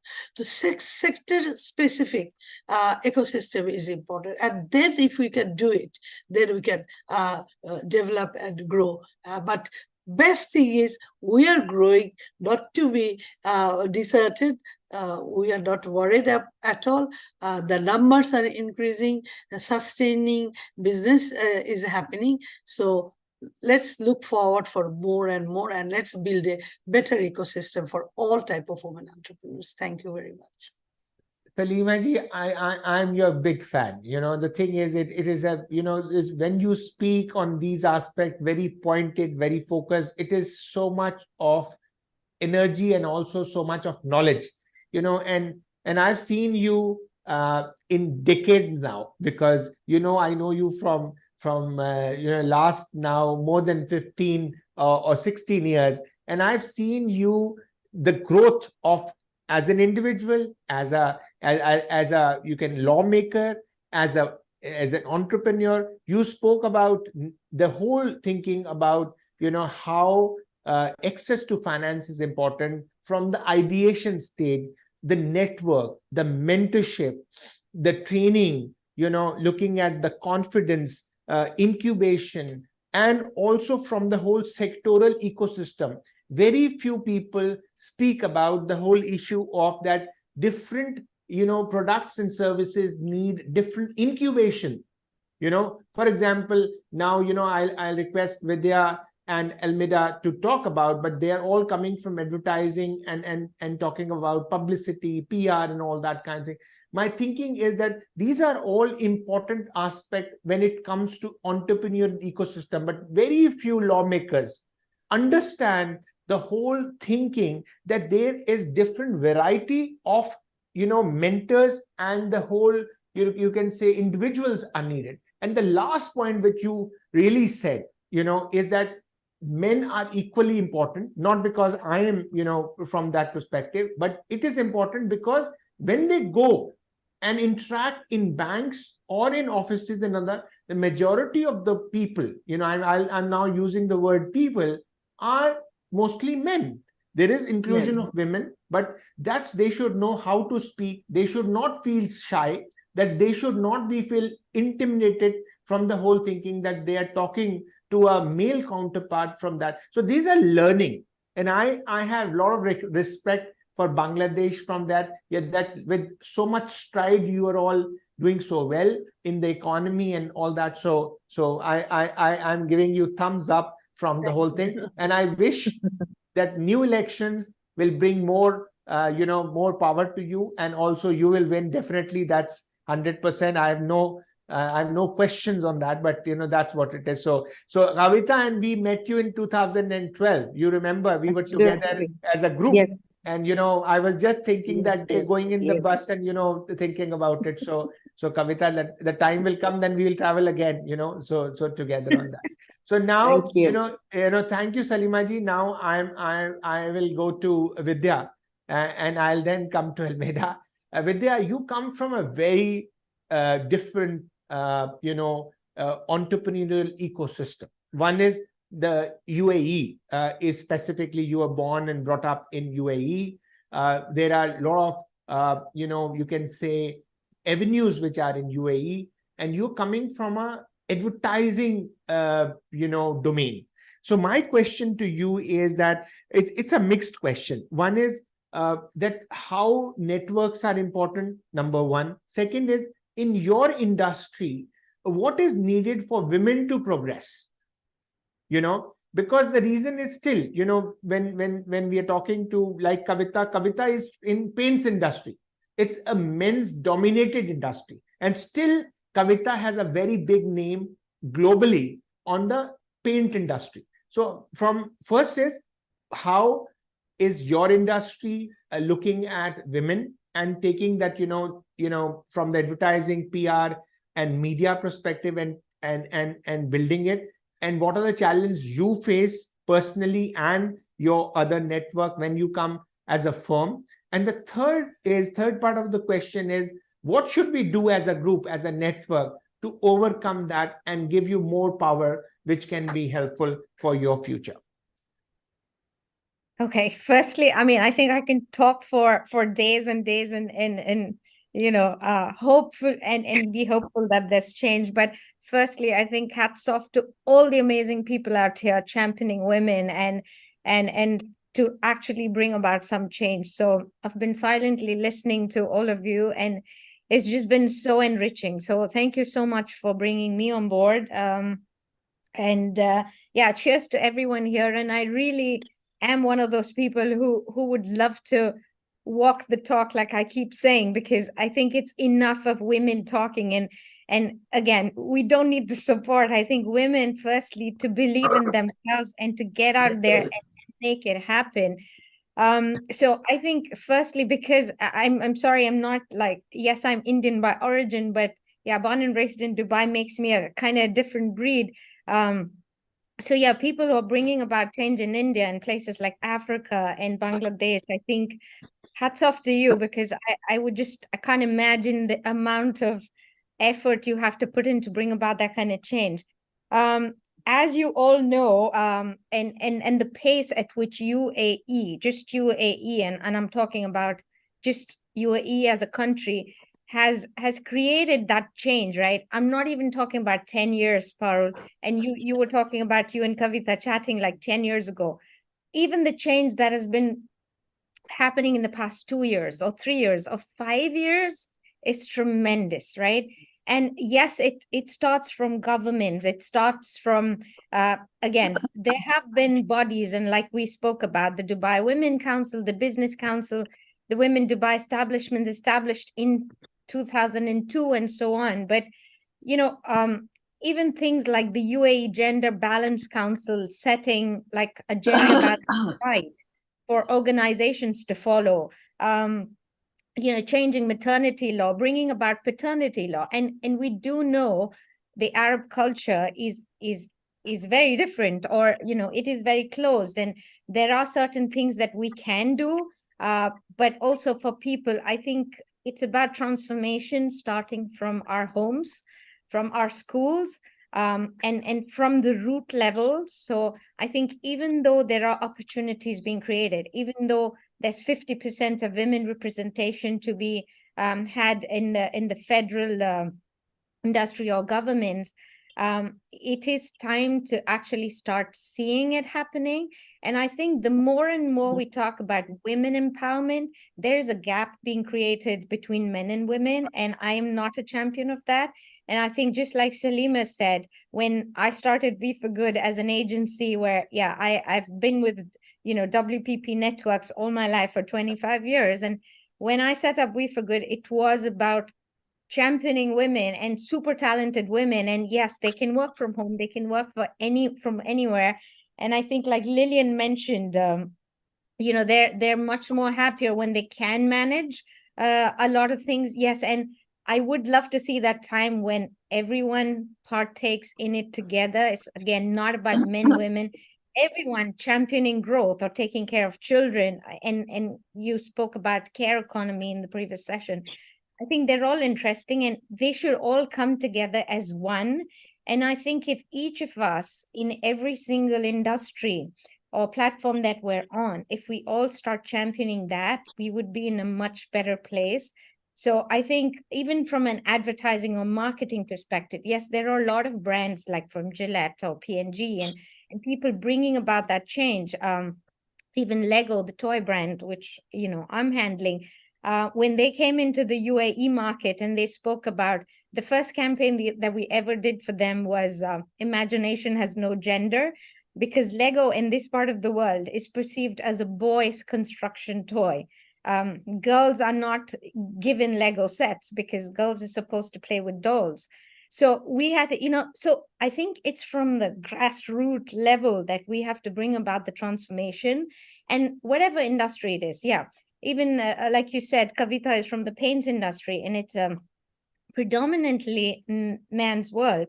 So is advertising, and that's also one of the reasons where there are a lot of women at the start of their career in advertising, and then they fizzle out and you don't see anyone get out there. And I'm like, why? What's happening? Obviously, we know it is a tough world out there, but you can create your own world. It doesn't have to be defined by a certain class or set of, style of operating. So I think it starts from home. It starts from your family supporting you. It starts from us believing in ourselves and being okay to fail. And I think being okay to experiment and saying, this is my version of an agency. So, and like I think I chatted with you before, people might look out at my agency and say, oh my God, that's such a failure. Or what is she doing? But that's okay. I'm mentally in a much better place. I also do a lot of healing work with people just out of giving something back. And I think mental space is another big area where women can hone in, and there's so much that women can give and support in ways where they feel that we're all part of this whole ecosystem that we're building together. So I think I can talk and talk and talk, but I think it's time for us to now do something and make that change. Yeah. No, fascinating journey, Vidya, with what you're doing and the work you in UAE. I've seen you in action, and I feel that is lot one we can do, and together we can build a strong women business community, and that community which people will come and watch us play. When it comes to us play means that us doing business, because I feel very fortunate as the Secretary General of ABWCI to see that, very strong women. If you look at our net worths today of all our members across 35 countries, and I was telling my colleagues in the Secretariat that if we combine your wealth and then we look at our, you can say, what is our net worth of our group, that is what is important. And that we have to do every year to see how the net worth of the group going up. And that's what the whole success is of this chamber from that. And now I will move to, I can say, Elmelda, from the whole, thinking that in Tanzania, I've seen it's a difficult market, and you have been very, very successful in creating your own brand, your own magazine, your identity, to see that, people resonate with you. As in our part of the world, page 3, page 3 means that you are a celebrity, looking at, the fashion, the whole, bringing women live from that perspective. What are the challenges you have faced to bring not only the magazine to life, but also to bring your agency, because you run a couple of businesses, from that perspective? Okay, sorry, I couldn't hear you very well. The network just cuts and come back. But maybe, first of all, I'm very honored to join the women and men who are doing very good in your perspectives. So it's an honor for me to join you on the table. I've been a publisher lifestyle magazine. It's the first publication in Tanzania, and at the time that I was starting the publication, no one understood me. They thought I was wasting time. They didn't understand the value of a publication, a lifestyle publication. But for me, I saw a gap. I saw in the newspapers, there was like hardcore news of what men are doing.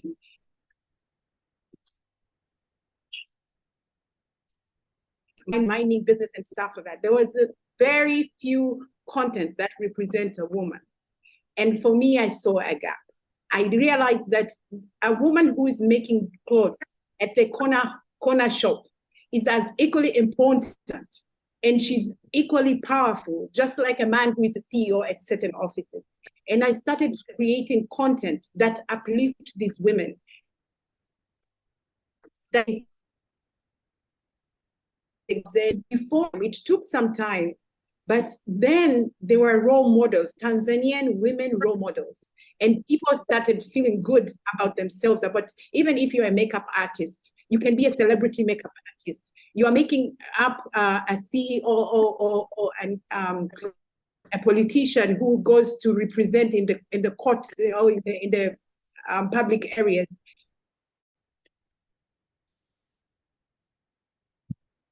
Was one, of course, getting finance to do what I do was a big task. I'm glad I came from a family that is very supportive. Vidya have mentioned that, it starts from home. So my father realized and understood what I loved and passionately about, and he supported. Whenever I needed funds, he would.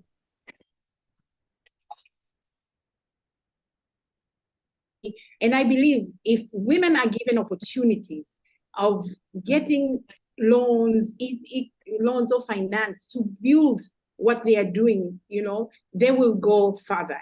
And because this has been a long time discussion and things have happened in our country, for instance, the president, we have a female president who is doing amazing, and she puts a lot of funds to local government so that women can access loans to come in groups and they access funds to do their businesses.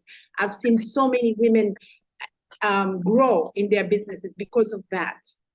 The challenges that was there before, our banks didn't have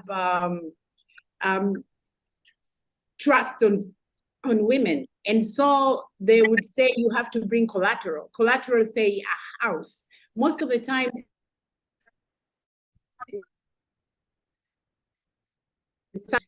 few women owned houses. Most women, you are married to a husband who has home. So when you need collateral, it has to be a husband trusting you to allow you to put your house on to the bank. But those were the challenges, and I see the challenges are now minimized. It's been over 3 decades right now.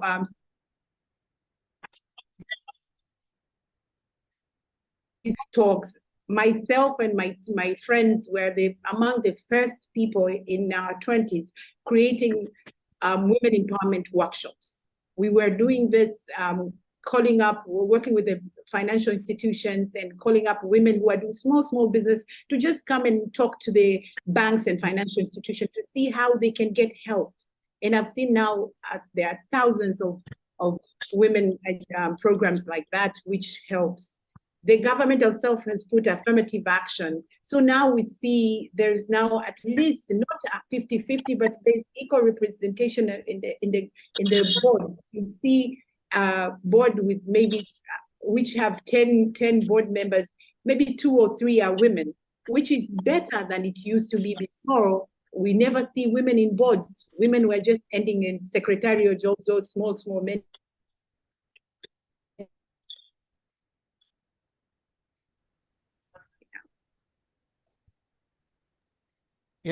Thank you so much, because I think the internet was a bit weak somewhere, but we could really feel the emotion, and we could really feel that, you spoke about your 20s, bringing the workshops, women economic empowerment workshops in Tanzania, and also looking at how you made that possible because of your family support, and also looking at the whole thinking that and what you have done is extraordinary. Creating a magazine, creating more creative work in Tanzania. I know it is tough, but I really feel very proud when I talk to you, and very dynamic president in Tanzania, which under your leadership there is a lot of progress happening on not only at ABWCI, but also progress happening with a lot of women which are part of your network. So thank you so much from the leadership perspective, and looking at how we can look at. I have only a few minutes, which I can take, maybe 2 or 3 minutes. Any one of you, now, because Salima ji has left because she has an engagement with the government. So any parting remarks which you have, on this topic, and then I will thank you and we'll close. Vidya, any parting thoughts, or Kavita, Elmeda? Kavita has her hand up, so I'd let her go. Yeah. Go ahead. Yeah. I think, Parul, more and more women leaders have to be showcased to motivate them to come into the mainstream as one and create a conducive atmosphere by the ecosystem has to support the women, right? Right from idealization to conceptualization to market and all. So as we talk about the revolution which is happening today, the innovation which is happening, the Startup India happening in a very big way, and Make in India too also. So we need to showcase more women to come forward, like coming into the mainstreams and create more gender disparative atmosphere for women to work in your workplaces also. Take more women into your workplaces. And today, human capital is a big thing where one needs to invest on. So rather have more employment through women force, and they give you the 100% result oriented than. And we are also happy to have men with us like you who have been supporting. And as we say, for success of every woman, there is a men behind women and women behind. Together we grow. So this is what I wanted to say. And today, yes, things are happening for good. And let's take this forward, and best wishes. And thank you, UNDP and ABWCI, to create this platform to connect, and how important is networking, how important it is to reach the global networks, and how important it is to handle each other. Thank you so much. No, thank you, Kavita. Stay on. This is really great space. And over to you, Elmeda. Okay, so what I can add is there should be more incubators or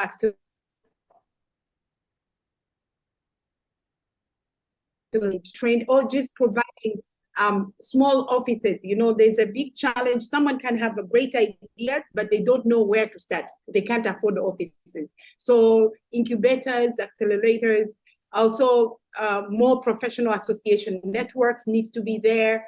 There should be more women summits that women go and network and learn, get connection, helps.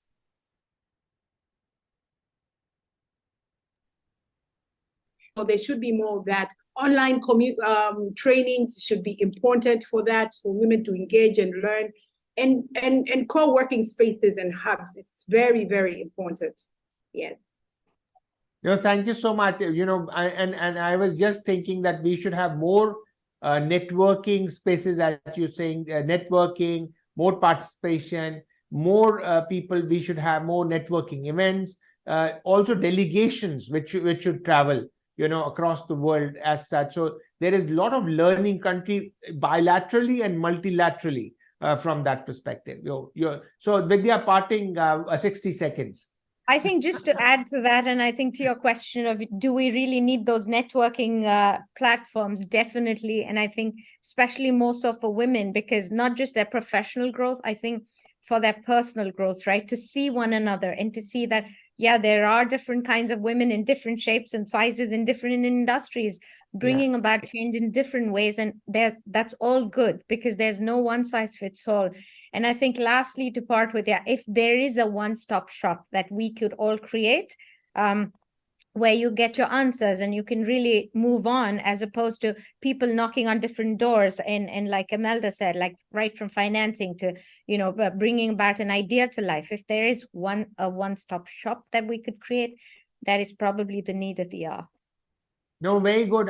You're giving me more ideas. Every day I get ideas and I do it. So my thinking is, Vidya, we have to speak more often on the whole. What you're saying, that the forum where people can chat, and that's what I'm telling my secretariat to start business hours every day, where people can send the questions and chat and all that. So this is online, business hours. That's really important. So thank you so much, Vidya, and Kavita, and Elmeda, for really, talking about the networks, entrepreneurial ecosystem. There is a question for the panel, but I don't know if we have time, because we are 3 minutes up from the thing. There are other people, other panelists waiting. I have to introduce them, and that's really the thing. But maybe what we can do is we can send you the question, then we can, or we can take offline as such. So thank you so much to my panelists, and really great for your time, and you could join. At least this, we have broken the barriers, international barriers, with this digital world, that, you know, we are all online and we can speak to each other. So it's amazing. And so thank you so much. So great. So now I move on to the third panel, and thank you, everyone. Ritik, can we bring in the third panel?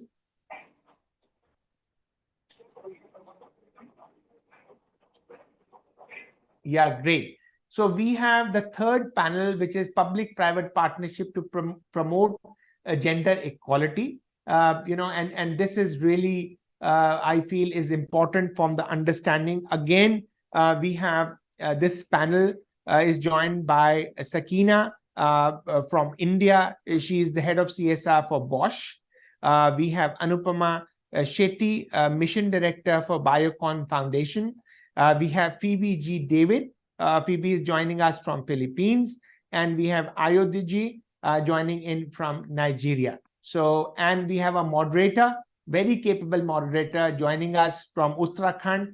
He's the state head for UNDP in India. So I will now request, Pradeep to take it forward from there. And so I think I'm signing off from here. So Pradeep, please. Thank you, forward. Parul, for that lovely introduction. I would request all the panelists to open their cameras. Yeah, a very warm welcome, ladies and gentlemen, to this third session on public-private partnership to promote gender equality. We have a very distinguished panel with us, and I'll change the format a bit. I'll ask 4 questions, and I'll request each panelist to give their views in 2 to 2.5 minutes.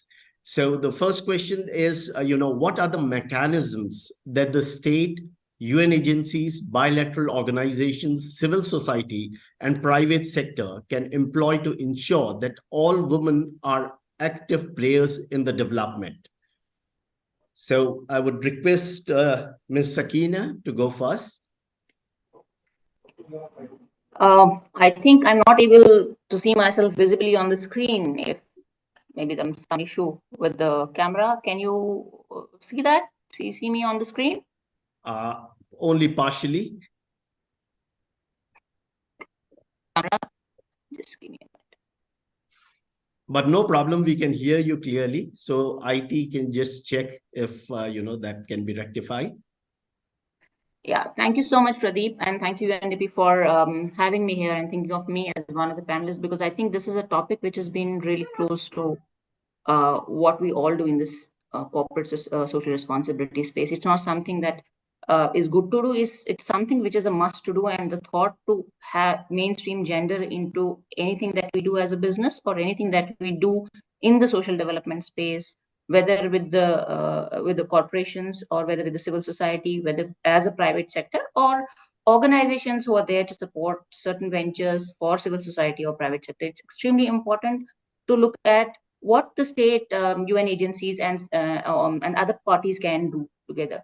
Foremost, I think it's the policy that are provided, that are drafted for women empowerment and that are drafted for gender mainstreaming. We have to make sure that the policies don't stay on the paper. The policies have to be implemented. There has to be a mechanism to monitor implementation of the policies, whether they are related to education, healthcare, employment, or legally, if there's some legal binding that has to be dealt with. I think we should be definitely focusing on that, and the state plays a very, very important role in that. I think most of us, whether it's civil society or private sector or UN agencies, we look up to the government for those policy changes, implementation, and making sure that they are monitored in the best possible way, so that the gender discussion doesn't remain a discourse only in meetings like these or forums like that we have at the government and the private sector. UN agencies do play a very vital role because they have a global view. They have a global view of understanding what works for one may not work for other, or what works for one may work for somebody else in a different geography. So they can provide guidance to the government with whom they work on and off. They can provide assistance, which is more technologically, theoretically, practically and experientially, they can also build capacities, not only of the government machinery, but also of the other two parties, the civil society and the private sector. And I think it's extremely important for us to go a step ahead beyond those discourses. And similarly, civil society, definitely, when they look at the grassroots initiatives that they're working on, they have to take women along. And I think most of the civil society organizations do that. For private sector, I would say beyond the social responsibility, it is important for them to make sure that women are seen as an equal party to the development, and they are treated as equal party, not only from a fair wage perspective, but any other benefits, mentorship programs, investing in their future, or entrepreneurship programs. I think it's important for us to look at that aspect. Thank you. Right. Thank you, Sakina. Over to Phoebe. David, if you want to share your views. Yeah, you're on mute.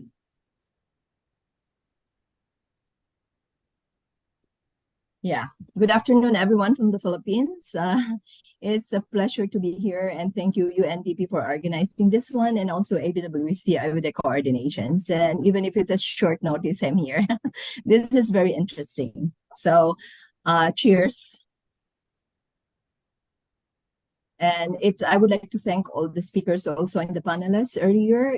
We are loaded, very enhancing and inspiring inputs to share with us. And I look forward to hearing more. Right. Okay. Anupama ji, if you want to share your views on that first question. Yeah, I thank you, first of all, for having me on the panel. And I totally align with what Sakina had mentioned. Oh, sorry. Yeah, we will come back to you, Phoebe. Yeah, I'll come back to you. Yeah. I'm sorry, Phoebe. Should I carry on, or would you like to? Oh, yeah, no, he did not ask me the question yet, so I did not answer. Okay, so it was open to all the panelists, so I'll just finish my point here. I just wanted to mention that I completely align with what Sakina was saying. Okay. That as sorry. So, okay. Back to the question. Sorry. Oh, yeah. The questions: what are the mechanism and ensuring that the government, the states, and then UN agencies, bilateral organizations, and the civil society, and including the private sectors, can employ to ensure that women will be active players in the development. For us here in the Philippines, of course, legislation and policies. There will be an enacted laws, like, for example, as one of our gender mainstreaming strategy, we have the Magna Carta of Women in the Philippines. It's a comprehensive human rights law that seeks to eradicate discrimination through recognition, through protection to women, to fulfilling some of their desires, and then giving them the opportunity to be active members of various sectors. So also here in the Philippines, education and training is really a lot. Like when I was a student, and the same with the equal employment opportunity. Before, when I was trying to look for a job, it's always like, it's not what I know, it's who I know. So this kind of culture, recruitment process is still existing.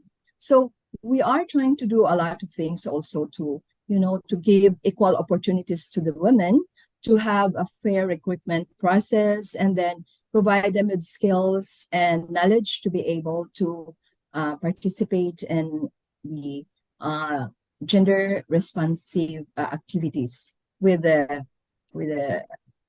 UN and UNDP, for example. I think some of our projects, UNDP is providing financial and technical support for this one. And for the government, of course, the laws that protects the women's rights. And then from the civil society, I think here in my country, the role of the civil society is very pivotal in this making women to be active participants in the development by, I think, raising awareness, like conducting dialogues within and raise awareness about gender issues and gender equality and gender responsive projects. So the other thing that I can share about here is we have to support the work-life balance also.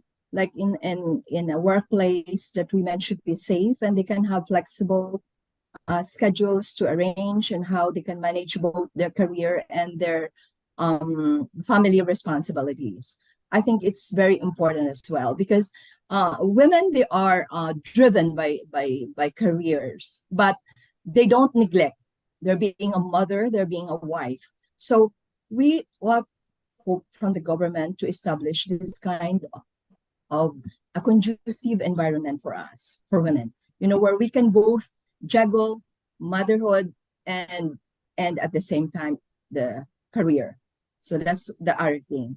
And of course, we are hoping to have an access to finance, where especially for me, for Philippines, I'm promoting women empowerment, economic empowerment. So we hope for the government to be giving access, for example, with financial institution, giving loans and credits for the women entrepreneurs to promote economic independency among them.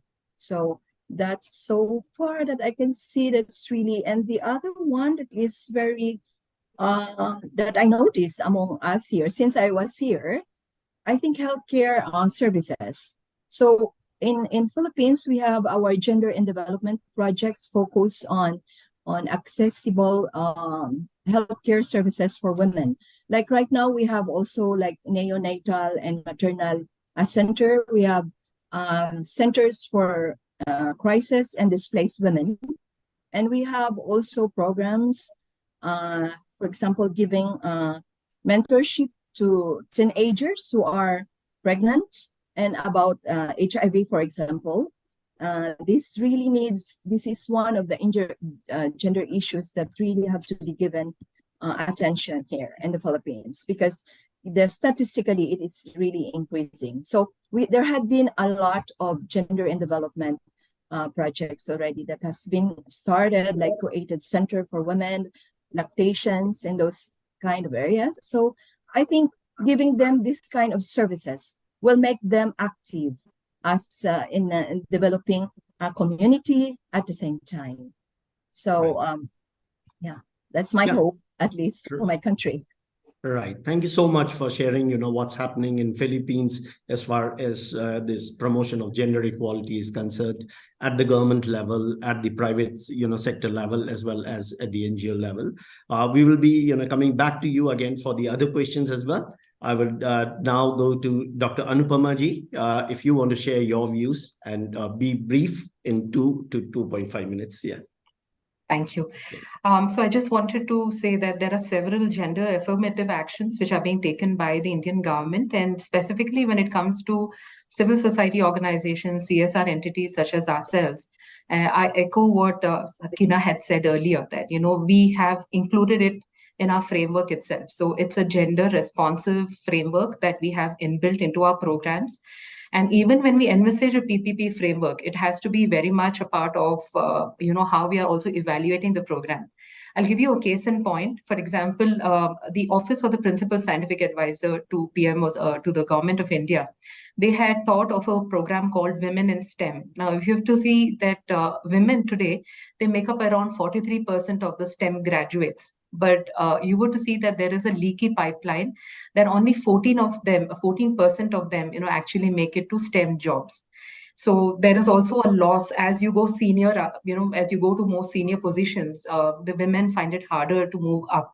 So how do you address the leaky pipeline? How do you enhance their access, to such opportunities? So this PPP, which has been put together by the Office of Principal Scientific Advisor, brings on entities such as, CSR entities such as us, and we've kind of actively promoted women UG, undergraduate researchers, as well as masters, women who are doing the masters from tier 2, tier 3 cities, who have lacked, say, access to such, say, institutions, access to, say, mentoring programs, access to financial wherewithal, to undertake such programs. So this has happened through the Office of PSN, and I feel that these kind of programs should actually scale. And so these, this is a kind of imperative that should be set up through a PPP model. And so I'm hoping to discuss several such kind of case studies through the esteemed panelists and hear from you. Yeah.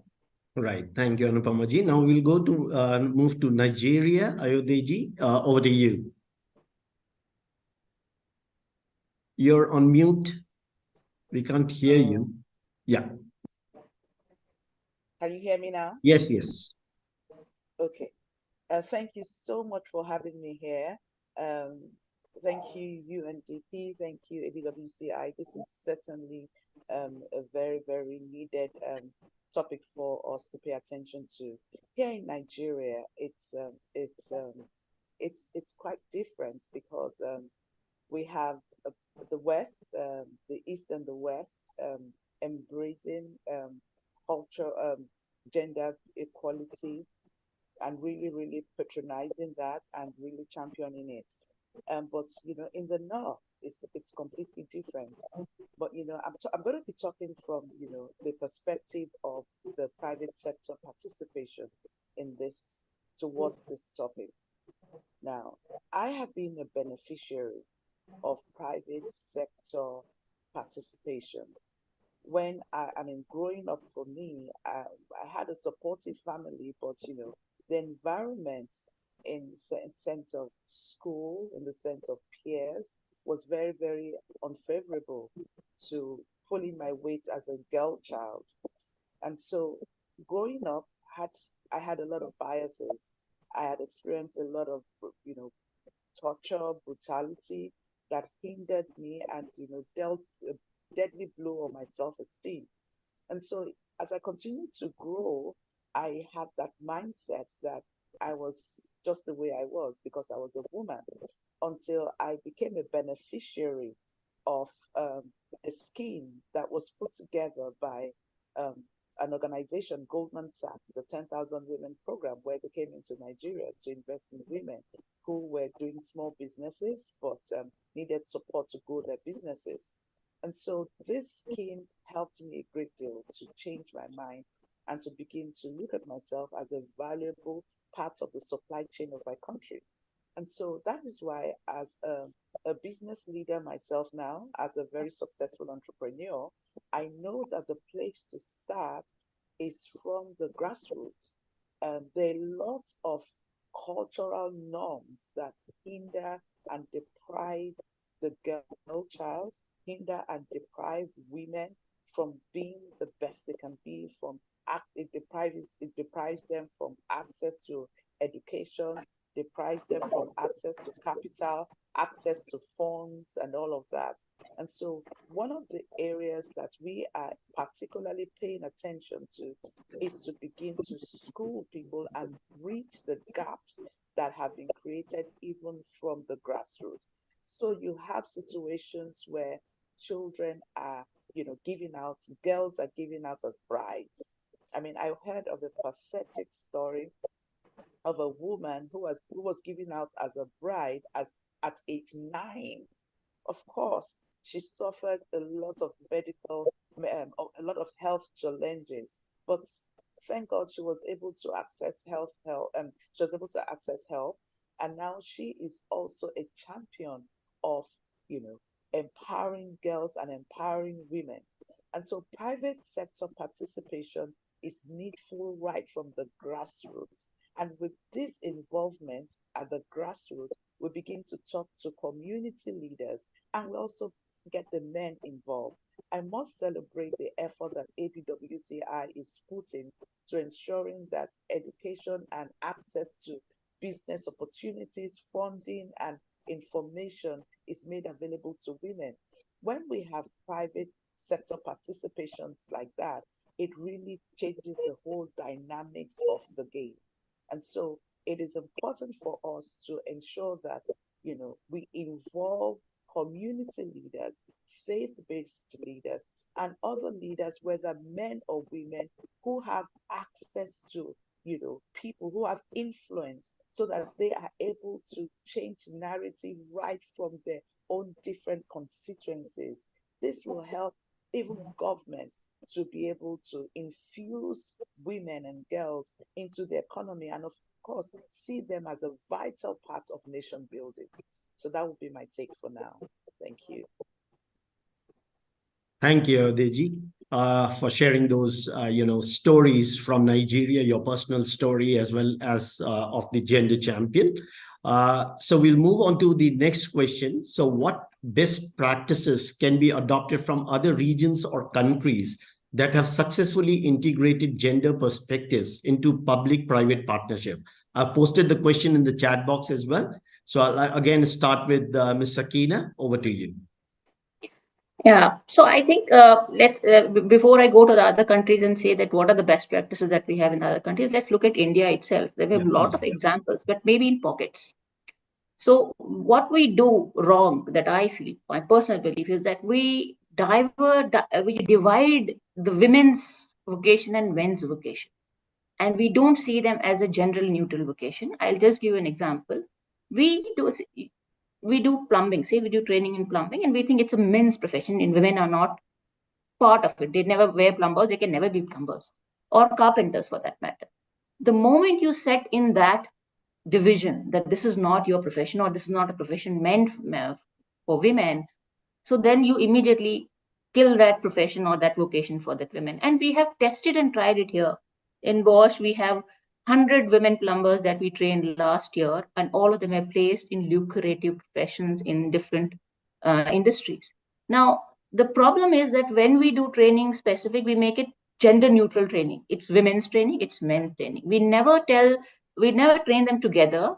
We'll say that men can say, oh, she can do the same job that I'm doing, while the women can feel, oh, I can do the same job that a man is doing. So that gender divide based on profession is something that is wrong. But it is also being changed at the periphery, which IODG said it very clearly, that we have to start from grassroots, and I totally agree with that. In the cities, I think we have evolved to some extent. I would say that we have very good, successes. But when you go to the community in the villages, I haven't seen women even stepping out of the villages. So when we look at examples of other countries, I think a lot of countries have set those small examples, but I won't say they're holistic examples that are like, we say, okay, we pick one country, it has everything going for women.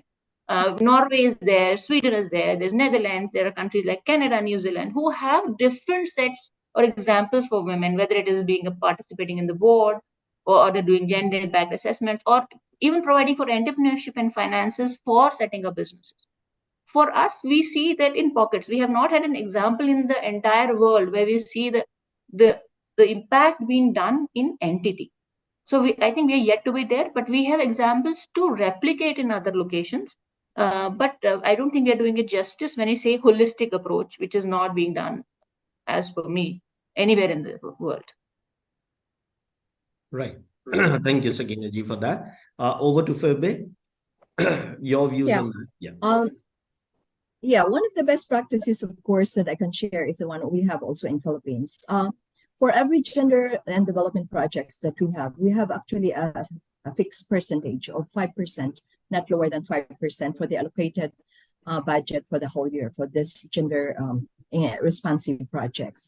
Like one of the best practices that we have been observing, I think, is raising awareness to the gender issues between private sectors and the government as well. So when for example, when we are constructing tourism parks or hospital with the private sector and then with the government at the same time, one of the best practices that they are saying is education and training program. That means there will be a fair recruitment process between the leaders and then also the teams in the hospital, or including also the contractor. So we can be inspired, or we can find some models in other countries, like as what Sakina mentioned, also in Sweden. They have integrated decision making for women. It is from the beginning, and whatever projects they have, the public-private partnership they have, they conducted some kind of a gender impact assessment, using the disaggregated data, to detect like if there are disparities at the early stage of the project already. So one of the best practices that Sweden has been making is that integrating this mechanism and doing the projects all throughout the cycle of the projects, actually, from beginning to completion.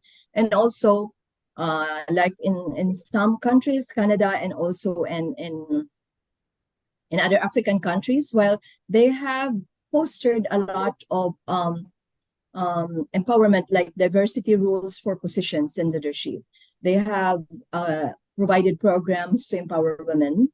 And so far, it has been a very successful endeavor in trying to achieve gender responsive activities for all the women to participate.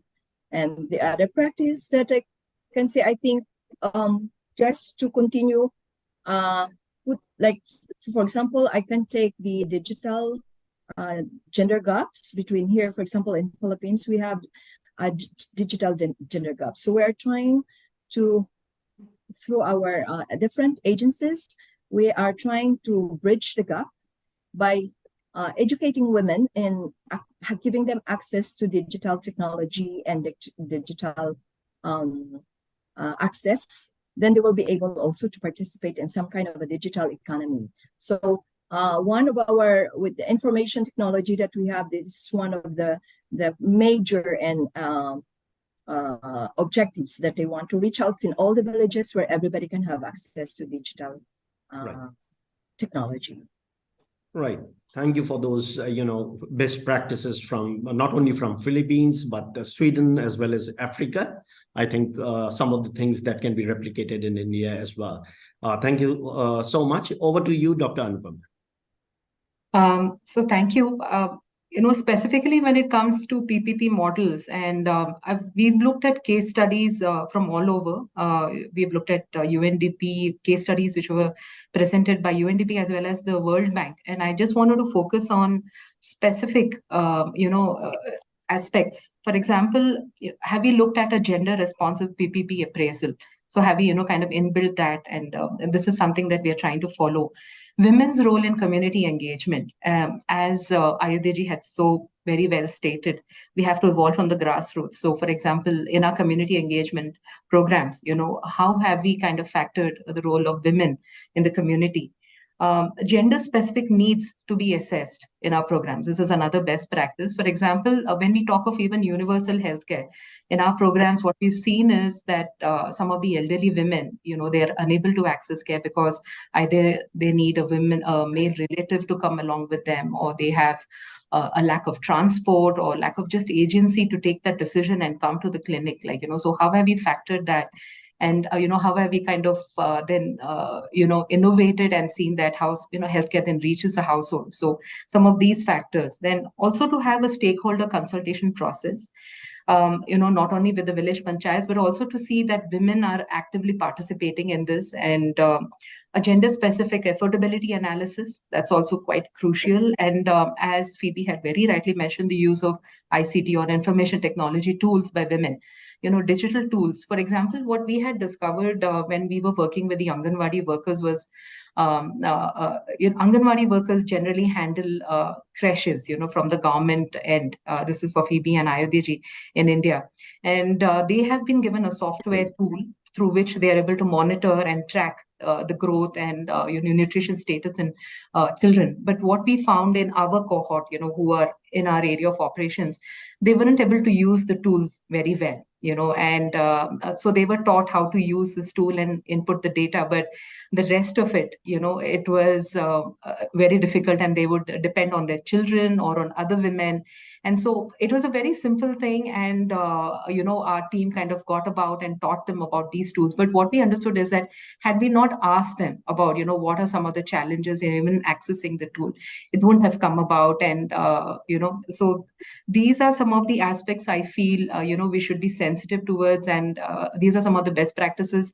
As Sakina stated, we have some of our own best practices in India, but also learning from other countries through wonderful case studies which are present in the reports by multinational corporations such as yourselves.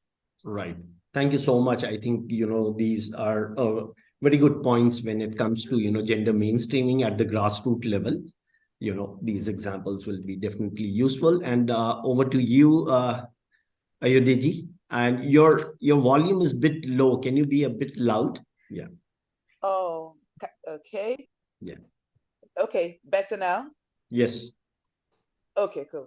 All right, thank you so much once again. I would like to talk about the wonderful practice of collaborative projects, which again is something I have benefited from. My engagement with Goldman Sachs was 15 years ago. And what Goldman Sachs did was to collaborate with a university here in Nigeria. And so when they ran the program, other organizations also started coming on board. And one of the things that has really helped to continue to grow the minds of women and empower them is storytelling. I experienced this when I when I was in India for the W20 summit. You know, there was a session where it was like a fair where women from different rural areas came to exhibit their wares. And, you know, just seeing them and hearing them talk about their stories was very, very inspiring. And so when you give women platforms, women who have gone through the different channels of having to grow bottom up, when you give them platforms to tell their stories, it actually serves as tools of inspiration for other women and girls. And so if the private sector can collaborate with governments, in fact, even if they don't collaborate with governments, really go to the grassroots, really create platforms for these women to showcase their talent, for them to be able to talk about their track record, for them to be able to talk about their achievements. I mean, there's a woman, a young girl who was deprived of education, but a community came together and sent her to school. Today, she's a medical doctor. And when she delivered her first baby, there was a lot of celebration. And so if we encourage storytelling and we showcase success stories, of course, this will go a long way to bridging the gap. Thank you. Right, thank you. I think that's very important to showcase the the good practices and coming up with those documents. My third question is, what policy frameworks and guidelines can be established to mainstream gender equality in all stages of PPP project cycles? And the question is in the chat box as well. You can refer to that. So again, I would request Sakina ji to go first. Yeah. See, I think when we are looking at the guidelines and framework, we have to see from the start of formation of the policy till end, when we close it, and till the time we're actually able to assess the best practices or the impact of it. We have to be through and through along with it. You cannot say that I framed it in the policy and I couldn't monitor it throughout the project cycle or that intervention cycle. If we leave it at the policy formation and then we don't implement it in spirit, then there is a problem. It happens why? Because you have to build in capacities, not only of the people, of women, but of men as well. Because the thought in your mind is that women are a separate species altogether. So how do we work with them? How do we collaborate with them? So you have to change those behaviors, and it is a continuous process. You have to change behaviors of the community members with whom you are working on that particular project under the PPP model, in which the government also has to play a very important role. Not leaving everything to the private sector to intervene or change. The government has to play an active role in ensuring that they get entry into those peripheries where these changes need to be done. The guidelines have to be done for gender analysis every now and then, not before the start and at the end, but every phase of that intervention, you have to ensure that the guidelines are being followed. You have to do multiple engagements, multiple consultations, making sure that the people or the stakeholders involved in that program are accountable to gender development, and they are able to deliver from the data perspective as well. And they monitor the data throughout the process. If this is followed, then I think we should be able to somehow see the success of that program from a gender perspective. Right. Yeah. Thank you so much. I think that's so important, to not only frame the policy, but to implement them, monitor them. At times we just frame the policies. We don't implement them, in the best way, and at times even the monitoring is not done. Yeah, so thank you so much for that. Phoebe, over to you. Just briefly, if you can Okay, just yeah, answer. to mainstream gender equality with the PPPs, I think there should be an established frameworks and guidelines. Then they will be able to carry on whatever projects they have. So me as an accountant, I would like to mention about there should be a robust monitoring and evaluation of the projects, for example, between the private sector and the government. Because I think, as I mentioned earlier, and also Sakina mentioned earlier, if there has been a gender impact assessment that has been done at the beginning of the project, for example, then disparities can be detected earlier. Then it has to be incorporated in the implementation and the planning and evaluation as well of the projects. Then at least if there are strategies that can be changed, strategies, or when they are handling a project, it has whatever findings they have, then they can change it, then they can address the issues that is existing, for example. So there should be a robust mechanism to monitor and evaluate the projects. And then at the same time, continuously, of course, there is the continuous participation of the women in all levels of decision making, I guess. So whatever the PPP's project, and then to mainstream gender equality there, women should participate in decision making from the committee, from the leadership level, even from the subordinate levels as well. So yeah, as what also IODG said, from the grassroots, so from the lower level or the rank and file, we call it in my country. So I think one of this, the incentives also that we can give to like gender exclusivity, I guess, like if there are, for example, private sectors that is doing gender incentive activities and exemplary, for example, accomplishment, then maybe if they can be given a recognition as well. So that will be a part of their encouragement when they can be given like awards on what they have achieved if they are conscious about gender equality inside the companies. Right, thank you, Phoebe. Over to you, Anupama ji. Yeah, so building on what Sakina and Phoebe had mentioned, I really believe that monitoring and evaluation are obviously something that they had mentioned. So gender sensitive indicators or gender disaggregated data collection, that obviously is a very big guideline. And I think overall we need to also have a long-term commitment, in terms of PPP projects, so following through on this is equally important. So just one point from my end, that's it. Yeah. Right, thank you. Over to you, Ayodeji. Yeah, I would like to say accountability is very, very important. Holding governments accountable, holding the private sector accountable. There's what we call CSR, corporate social responsibility. If it can be built into the very framework of even the private sector space where, it is mandatory. It is mandatory for the private sector and even government to give account of how they have their milestones, of how they have implemented all the different points they have put forward as to supporting women and girls, and then hold them accountable and let us have the result sheet at the end of the day. Also, mentoring is critical. I mean, I'm a beneficiary of mentoring, and I'm grateful that I have also been able to give back in this area. So mentoring and impactful networking will also be, two other areas that can help to see to it that we have gender inclusiveness in our community at large. Thank you. Yeah, thank you so much for those lovely points: accountability, mentoring, and networking, which are very important.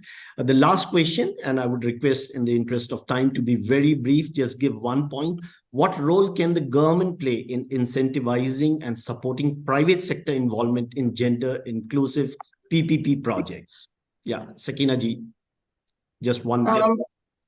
One quick point which came to mind quickly is that you have to not only financial incentive, you should also make sure that you are there throughout the process. You don't leave it on the capacity of the private sector to intervene, but at the same time be ready to accept failures on that matter and be involved in those. If there are certain failures while the private sector is trying to change things on ground, it has to be looked at. The reasons of the failures have to be looked at, and the solutions have to be driven along with the government, not leave it to the private sector to find the solutions as well.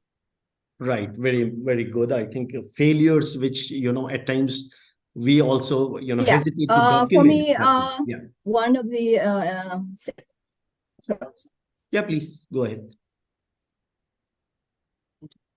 can you hear me? Yes. Yeah, I guess community engagement, like when women are, yes, community engagement, including women and asking them to participate in decision making or as part of the stakeholders, that will allow them to describe their needs, whatever the projects are, for example, that involves them.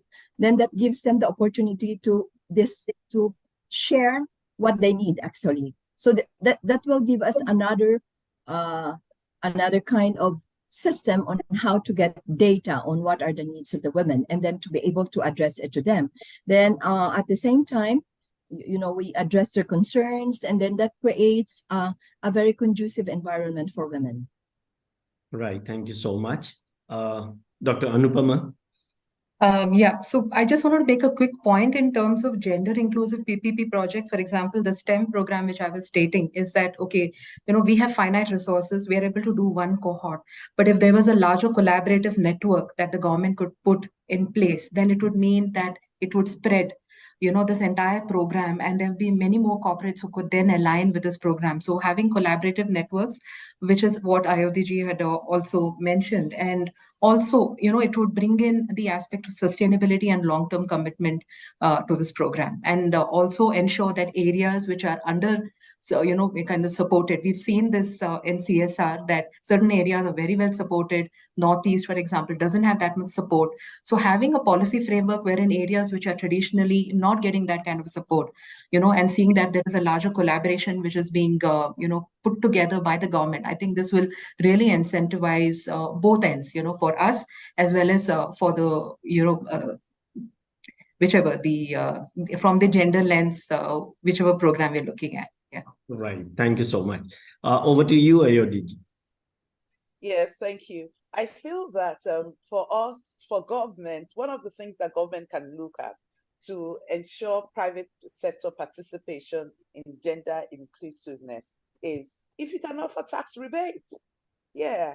If you know that, if you can offer some organizations tax rebates, if they are intentional about gender inclusiveness and ensuring that, there's parity in payment, in gender pay, that will really, really encourage a lot of organizations and help them to ensure that they put their money where their mouth is. Thank you.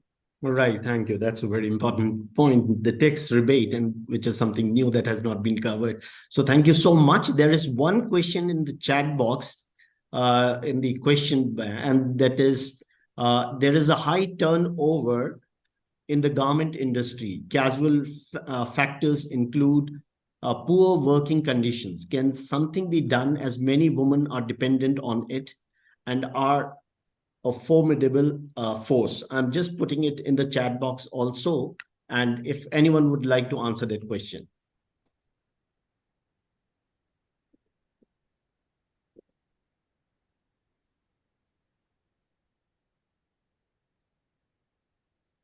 Anyone, any panelists?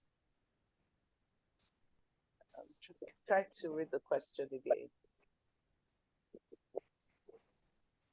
I think when we look at the conditions of the working class, that's exactly what we have been discussing over the past 45 minutes. It's like the government has to participate. It's more from an incentivizing or putting a bare minimum condition when it comes to the PPP. That is not what is happening right now. So everybody is trying to make sure that whatever awareness or gender sensitization has to happen of that working class, it is not done, because then obviously you're depriving them of the bare minimum, not only wages, but all the conditions of working that's provided. For us, it's very important, if we are looking at this particular aspect, not only as from a corporate lens where you have these manufacturing units, but also at the government to monitor such units, making sure that the conducive bare minimum that is required as conditions of working and as the labor cost has to be met. And that is something that is lacking in most of the industries. I'm not only quoting for India perspective, I think other countries also, there's a lot of issues, especially mostly in Southeast Asian countries or in Asia or other parts of the world. So we have to make sure that this is also monitored by the government to make sure that at least the bare minimum is being followed by the corporates or even the institutions set up by the government itself. Right. Thank you so much. Anyone want to add to that? I hope, yeah, please. Yeah, I would like to say something about maybe the government as well can give incentives, for example, as the corporate and social responsibility of private sectors, for example, extended to the workers, especially as after assessing, for example, if there are disparities, racial discrimination or that discrimination in general that has been discovered. If the government can assist them like an inclusive, equal opportunity, something like awarding, for example, those companies, for example, for the garment industry, awarding those garment industry that are providing safe places for the women, fair recruitment practices, promoting, they're allowed to be promoted regardless of what something like that. So I guess the women, the workers, they need to feel secured and safe. So if the government can do something to give some incentives also to industry that are gender inclusive, conscious industries, then maybe that could help the workers as well. Right. Thank you so much, Fabe, for that. And I would like to thank. Please just be brief. 15 seconds. Yeah, just very briefly. Yeah. Talking about incentives, in the heart of every woman are her children. So if there can be extra child support for such people who work in such industries, it certainly will be a huge motivation for them. Thank you. Yeah, thank you so much. And I would like to thank all the 4 panelists for that lovely discussion that we had in the past 45 minutes. Some very good, best practices coming from different regions and countries, and also some good recommendations coming, for this public-private partnership to promote gender equality. Thank you so much. And over to you, Parul. Thank you. Sorry, thank you, Parul Pradeep. had to leave. So Dr. Anju, you can take over from here. Okay, thank you, Pradeep. That was a knowledgeful session. So greetings to all the esteemed guest panelists and participants. We can't hear you, Dr. Anju. Once again. No, she was audible. All right, I'm so sorry about it. Okay. So let me introduce myself first. So I'm Dr. Anju Abraham, working with the SDGCC Tamil Nadu office. So basically I'm an agriculture graduate with the research experience of economic empowerment of tribal women in Kerala. And currently with the SDGCC Tamil Nadu team, we are considering gender as one of the major focus area, and we are preparing the policy notes for the same. So the preceding sessions have been marked by exchange of ideas, diverse perspectives, and after all, commitment to understanding and addressing the critical issues at hand. So as we go for this 4th discussion, let's carry forward the momentum generated by these earlier sessions. So the 4th session is on the gender-based violence, and that demands our collective attention, empathy, and action. So I should say all the years, the context and the concepts of gender-based violence itself is changing. It's not only about any kind of physical or sexual abusement, but also the economic abuses and even the technology facilitated violences also. So despite of the improvement in economic participation or political participation of the women, the concern of the safety is also arising. Even over the past years, we have witnessed growing awarenesses and collective call for action against the gender-based violence. Yet, maybe there is much work to be done. So our panel comprises of experts who are deeply committed to the different dimensions of this. So let me introduce them. Ms. Kanta Singh, Kantaji, she is currently representing the UN Women as the Deputy Country Representative in India. And she is the development professional, 20 years of multi-sectorial, multicultural experience, I should say. So next, Ms. Sejal. Sejal is a feminist activist working in the development sector. And through her organization, she is trying to bring rural women's concern to the center of all the development process so that all the individuals can get that equality for in a society. And we have our third expert, Pragya. So Pragya is a researcher at the World Policy Analysis Center, USA. And her current work is evaluating the impact of domestic violence laws on women's household decision making and how it is, what are all the impacts of that with the health or children's nutritional outcome across Africa. So welcome you all, and I encourage all of the participants to ask your question. You can put your questions in the chat box. So first we will, Sejal ji, I think you are ready with the presentation. Yeah, good afternoon, everybody. This is a tough time, but we must be all ready for lunch too. But here I am to speak of actually based on a study that Maqam and the Feminist Policy Group in India has done. And we wanted to draw attention, just to briefly introduce us. Maqam is Mahila Kisan Adhikar Manch. It's a platform and alliance for women farmers, largely small and marginal women farmers. And we have an active presence in 15 to 20 states. And the Feminist Policy Collective is another collective also being supported by UN Women, amongst others, to transform policy in the financing agenda. We're primarily feminists working with the most deprived communities in India. So, are you able to see my presentation?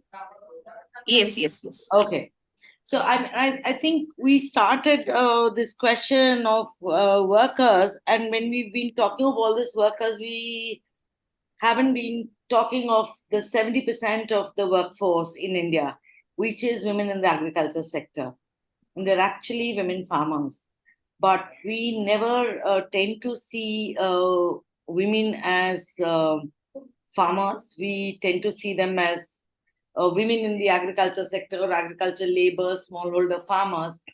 But actually, within the agriculture sector also, if 83% are small and smallholders, it is the largest workforce in India and probably a lot of the global south also. So for this study, we were actually understanding there was a lot of incidences of violence being reported, but they were not reported as violence against workers. They were reported as violence against women. There have been cases of rape of women when they were in the farm, several very strong and significant cases in the country. And we sought to understand the violence of women in the agriculture sector and the denial of right over resources. Somebody's already mentioned, even in the entrepreneurship sector, that we don't have access to finance because we don't have collaterals, we don't have lands on our name, we don't have properties on our name. And this study is, of course, also located against the broader context of the gradient distress. So not only are these the largest number of the workers, they're also amongst the poorest of the workers from the poorest communities and probably the most food insecure and malnourished, least educated. So we've been talking from the GESI perspective of a very large number of, I think, climate change, ecological distress. The Economic Survey of India has also shown that the women's participation in the agriculture sector has increased and men's has decreased. And so I think in all this context of ecology, we've looked at everyday violence that women have faced. And I think we've looked at this in the context because domestic violence has received a lot of attention in the country. And although we've had a law of violence against women in the workplace, the Prevention of the Sexual Harassment Act 2013, the Criminal Amendment Act, even looking at sexual violence, in the context of the organized, unorganized sector, we've seen very little movement in ways of addressing this. I'm going to just briefly take you through a little bit of the findings of the study. Everybody sitting here is familiar with it, but for us who have also engaged with this sector for very long, it was only through this study done in these 3 states that we started to see what was really very specific to this sector, and while women have started to report very largely in India, and the data shows it through NCRB data, that we've seen an increase in domestic violence, we've seen an increased reporting of sexual violence. We haven't seen increased reporting in the workplace violence, especially from the rural women, given that they're the largest workforce in the country. And I'm quickly, we don't have time to listen to some of the voice of women, but 12 वर्षातच माझ्या आईचं पण लग्न झालंय ना. माझं पण लग्न 13-14 वर्षात लग्न झालं माझं. आणि त्याच्यानंतर मला 4 मुली आणि 1 मुलगा. मी माझ्या मुलीचं पण लग्न त्याच पद्धतीत केलंय की कसं 15-16 वर्षातच लग्न सगळ्याचे करून घेतले. आणि अजून मी कारखाना चालूच आहे. माझ्या मुली पण कारखानाच करतात. सांभाळायची जबाबदारी. लोक म्हणतात की हे लग्न कमी वयात लग्न कसे केले, पण सांभाळायची जबाबदारी आम्ही कारखान्याला जात होतो, ठेवायच्या कुठं मुली, त्याच्यामुळे दिले पटापट लग्न करून 15-16 वर्षाला. ह्याच्यामुळे सारखं कारखाना चालू आहे. ते बी कारखान्याला जातात. आता त्यांना बी मुलं आहेत, मुली आहेत. त्यांचं बी पुन्हा असंच होतंय का काय, आता तिसऱ्या पिढीत जातंय का काय, आता काय सांगताय? This is just to, her voice amplifies that this circle of being trapped into agriculture, labor and violence continues generation after generation. And it has many multiple effects. A lot of these indicators we've talked about, why girls are dropping out, early marriage, the key concerns to us, and how this violence is perpetuated. This is a picture of a typical migrant worker work site.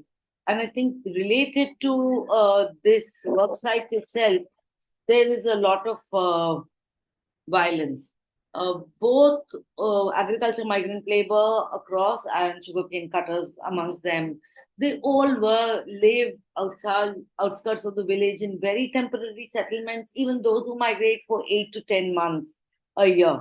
These don't have drinking water facilities, sanitation facilities, and then we heard of a lot of incidents of how women who are migrant and therefore outsiders to that community are harassed.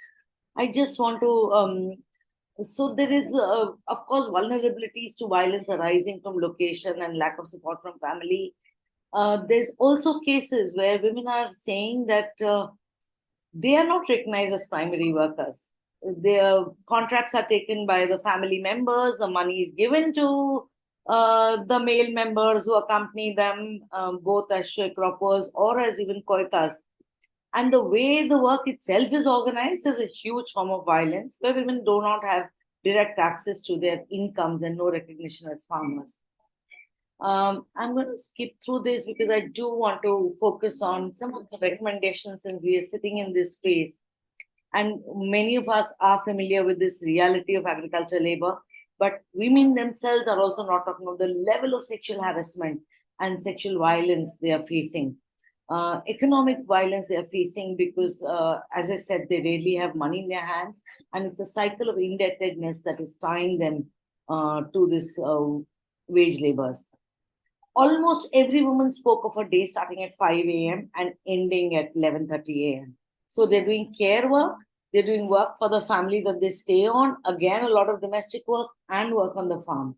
So it's like a triple burden of work in very, very infrastructure deficit facilities. I think just because Sumitra earlier also spoke of childcare, we also heard of a lot of incidents of violence against children, abduction, sexual violence, work violence, because they become very, very vulnerable at these migrant sites. Disasters, whether it's an earthquake or climate crisis or COVID, these women are not registered as workers. The largest bulk of our women farmers are not registered as workers, and therefore every disaster is impounded for them. and compounded for them, and they often return home back without wages. What are the solutions women themselves have found? Going in groups, remaining quiet and not rebelling. As places where there are NRLM and there are agriculture cooperatives and collectives and unions, they have collectivized and confronted, but voluntarily resolving issues. And a strong recommendation from all these agriculture workers was, if there is a law, we spoke of POSH to them, they're saying, where's this mechanism and how do we approach it? Of course, the whole other story was of the family smallholder farmer women from farmer suicide households. There, the violence exceeded from alienating them from land, calling them witches in tribal areas, even accessing social protection of the basic, like a farmer suicide family is entitled to some social protection of 5 lakhs. It required 13 certificates to gather. And each of these sites became a potential site for sexual harassment for the women. Money lenders asked for sexual favors where the husband had committed suicide. We spoke of the big land gap differences, and we don't have data in this country, in India at least, on land segregated holdings. We have operational land holdings, and we are predicting that to be 13%. So there is a huge gap, which also makes women very vulnerable when they're widowed, or they're made single, or they're deserted. And it was very interesting. Of course, this is intersectionality with GESI. The largest number of women farmers today in the country are from the ST, SC, and the OBC communities. So very clearly, there is also social marginalization. The impacts are at multiple levels on these workers. But I am going to, I think the prime most reason and the roadblock to seeking justice is really no recognition as workers, whether in the and therefore you don't have rights at work. So both within the community, within the self, and by the state, women in the agriculture sector are not recognized as farmers or workers.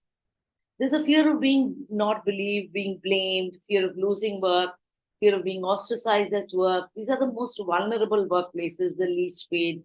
There's inadequate police and inadequate police response. We need to look at that.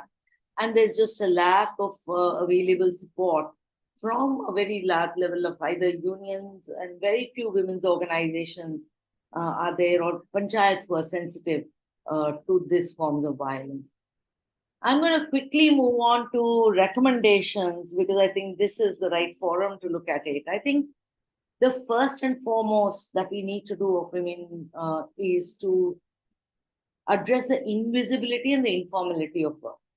Today we have Shramik cards, but again, there's no category for women farmers. If they're working on their own farm, then 83% of our farms are small and marginal farms. The women are working on their own lands.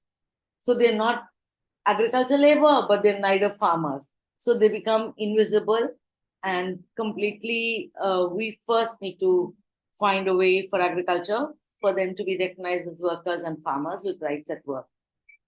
And rights to housing, water, sanitation, childcare at workplace, because we have the largest number of agriculture labor within the migrant community. That is the largest migrant community, coming from the poorest areas to the little better off areas. I think a more contextual understanding and evidence on the violence against women and attitudes of violence against women. This was our first study. We could not find any other previous large study. So just like we're doing POSH in other industries and sectors, we really need to focus on prevention of sexual harassment and work violence at the workplace in the agriculture sector. We've had this law, but we've not put enough resources. So the implementation mechanism of this law has become very weak. And I think we need a budgetary tracking mechanism. And we've seen results like in PWDVA, where the government has backed the law with resources. The implementation. Sejal ma'am, sorry to interrupt actually. Can you just brief? Find out. Yeah. Yeah. So I think the last thing is that we need to continue to invest in organizing and women's organization. Where should our money and focus be?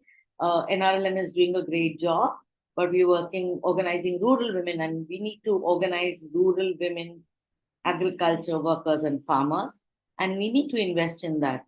And I think the last recommendation is really empower local institutions. We have a very, very strong law and infrastructure, at least in India, of local self-governments. And that's the place we feel could actually serve most justice if we empower them, educate them, create mechanisms which directly rural women farmers can access. I'll end. Okay, thank you. I'll stop sharing. Thank you. Yeah, thank you so much, Sejal ma'am. Actually, I have one doubt since I'm also from agriculture background. I just wanted to know, according to your opinion, what is the lack of access to resources is the prime issue for the agriculture women? I mean, most of the time they are considering just like as a labor only. Even though they are taking all the agriculture works.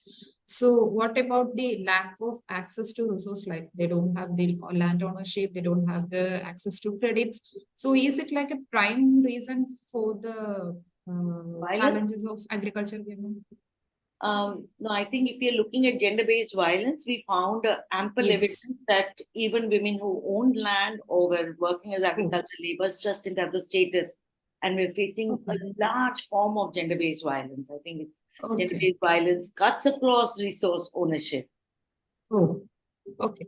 Oh, thank you, Sejal ma'am. So next we will go to Kanta Singh. Kanta ma'am. Hi. Hi, ma'am. Good afternoon. Yeah, good afternoon. So, ma'am, since gender is always considering as a multidimensional topic, so even the impact of the gender-based violence also causing something to the economic participation and political participation of the women. And actually, we have a strong policy and regulatory framework which could support women. And from your experience, you have the experience with working with the different stakeholders, private service organizations and government. But the fact is, the reporting mechanism from the survivor side of the women is very low actually. So, I would like to know your thoughts on where we need a shift in this. Like, do we need to increase the access towards the regulatory services or supporting mechanism, or do we need a shift in the norms? Like, what is the existing mechanism? So, what will be a good thing to increase the reporting mechanism from the survivors? And it would be good if you can suggest some of the best practices of the global level where India can adopt. Thank you. Thank you very much, Anju. As they say, अब क्या गजल सुनाऊं तुझे देखने के बाद? अब what Sejal has presented, I think this is live from where she comes from, where she's working with women on the ground, so she understands the real issues. Now, what you're saying, there's no way that you can do one thing and not the other.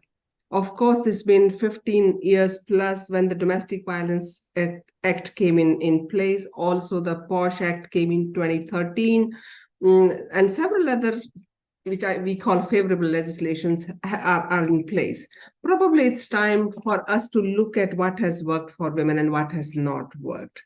There are certain provisions in the acts probably that are not working or are not activated. Some of these acts were written by women activists, women lawyers. So we can't blame anybody else for that, but time to look. It doesn't mean that everything that we do is right. Sometimes we also look at that. We also look at budgetary allocations that Sejal was saying. Of course, budget for Nirbhaya Fund, for example, the money was not spent for a number of years. So how do we make these mechanisms stronger? So you don't just do one. Of course, changing the mindset is not easy. It takes time, but I also see that mindset sometimes takes a second. And I slightly disagree with what Sejal is saying. Of course, violence happens across sectors, across income segments. But when a woman is earning money, the mechanism to deal with violence changes. So of course he can face violence, but the way she deals with it, sometimes walking out is a solution, but there are multiple things that you can do when you have ownership of land in your name. Just to go by what I have seen personally, that when you have any asset in your name, something switches here, whether it's a house or a land, and that's the only thing. I'm I'm saying it vehemently, that the only thing that, and the difference between men and women is that they own resources, money and land, and we don't. Otherwise, things will be much better if we have access to those resources. And if we have land in our name, if we have houses in our name, violence will change. But that doesn't happen very easily. It's very, very difficult to change the ownership of land or transfer wealth from one person to another. It takes time, and women are getting there. I'm hopeful that in next 10 years, 15 years, when young women like yourselves are going to assert and going to put focus on having assets in their name, I think some form of violence will change. Now, going back to the forms, I think we also need to think that the level and nature of violence is changing. Women who are in public spaces, in politics, in business, who have a public persona are facing a lot of violence online. And this is common across the globe. There are several political leaders who are saying, I don't want to contest elections because my family is being dragged into the dirty politics and they are being maligned online, whereas they have no role in my public life. So I'm saying the nature of violence is changing every day. It is more severe, it is more personal, it is also more physical in that the brutality of violence is also changing the nature you must have seen in the last several years. So I think looking at what is working and what is not working in terms of legislation, the provisions is one thing. We must look at that. Also engage the government for budgetary allocations. UN Women is working with the government, MWCD, as well as other ministries where we bring in issues of violence in everything we do. Third issue that I feel particularly in relation to women's economic empowerment, I think mobility and transportation, that means safety in public spaces, is critical for women to realize their full rights. So if they are not able to go to work because of the violence that happens during the travel, is really important, and that's where government can play a strong role. And the last one that I'd like to say is about role of private sector. And if you look at CSR funding, or you look at how private sector is investing money to keep workspaces safe for women, the money is very little. You go with a proposal to a private sector company to say, we want to work on violence against women issues. In most likelihood, you'll not get the money. And that's where the problem is. So if we talk about a diverse workplace, if we talk about safety of women at workplace and outside of it when they're traveling to work, I think it's a huge deal, and for which investment is required. And that can also come and only come from private sector as well as government. Transportation definitely has to be fixed. So of course, mindset will keep changing and it'll take time, but I think we need to look at what can work, bring in some good practices from across the globe, several countries. In fact, having more women in public spaces definitely reduces violence. You look at metro, one example. I also feel, that's my last thought, sorry, and the free transportation that people are talking about, that's a Revdi, it's a freebie, this is that, Karnataka being one state, and many other states have come up with the policy. It's going to have a very positive impact on women's lives in general, their social life, because there'll be more women out in the public spaces, there'll be safety in numbers, more women at work, because the women who are getting 10 to 15,000 rupees and don't have to spend 3,000 rupees on public transportation are going to benefit from this. All of us, in fact, in general, are going to benefit from this. It's going to have an impact on their education. It is going to have an impact on the social fabric of the cities particularly urban areas. So let's wait and watch. And Anju, I have been talking to you and the team that we should start a study now when it is in the initial stages to see the overall impact of free transportation on Yes. women's lives. And it's going to be Yes, very yes. important. So thank you very much. Yes. I'll stop here. Yes. Yeah, thank you, ma'am. Thank you. Thank you so much, ma'am. The next question, Ms. Prikya. So actually, it's a mix of question. The GBV, I mean, gender-based violence, it has so many impact on the health aspects of women. I think not only with the women, even the children also, because sometimes children who are witnessing the violence, they are also some kind of survivors or victims. So I should say. So what are all the health impact or implications this gender violence have on these women and children? And not only the physical impact, what are all the psychological thing, I mean, difference or change that happening to both the categories? Thank you.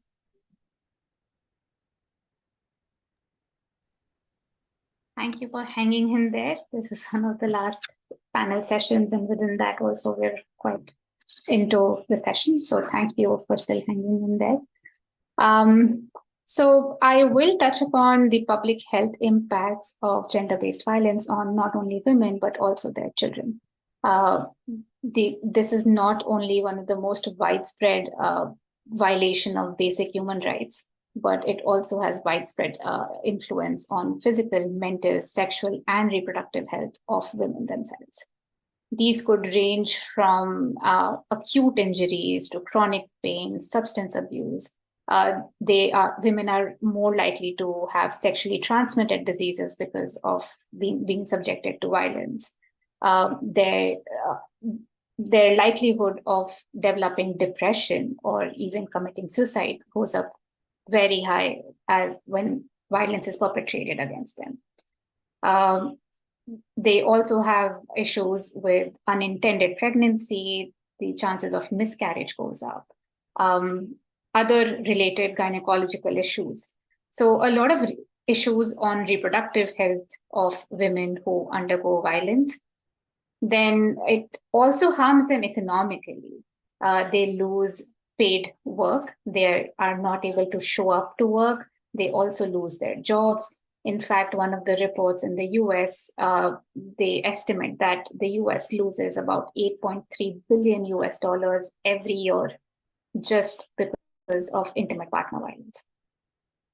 So the economic consequences, physical consequences, psychological consequences are massive as for intimate partner violence. Now, moving on from not only from women, but also to their children who are living within these households where violence is being perpetrated.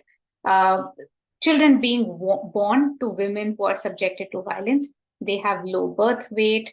They are also more likely to die before they are able to reach the age of 5. So infant mortality, child mortality, they're all very high as a result of intimate partner violence.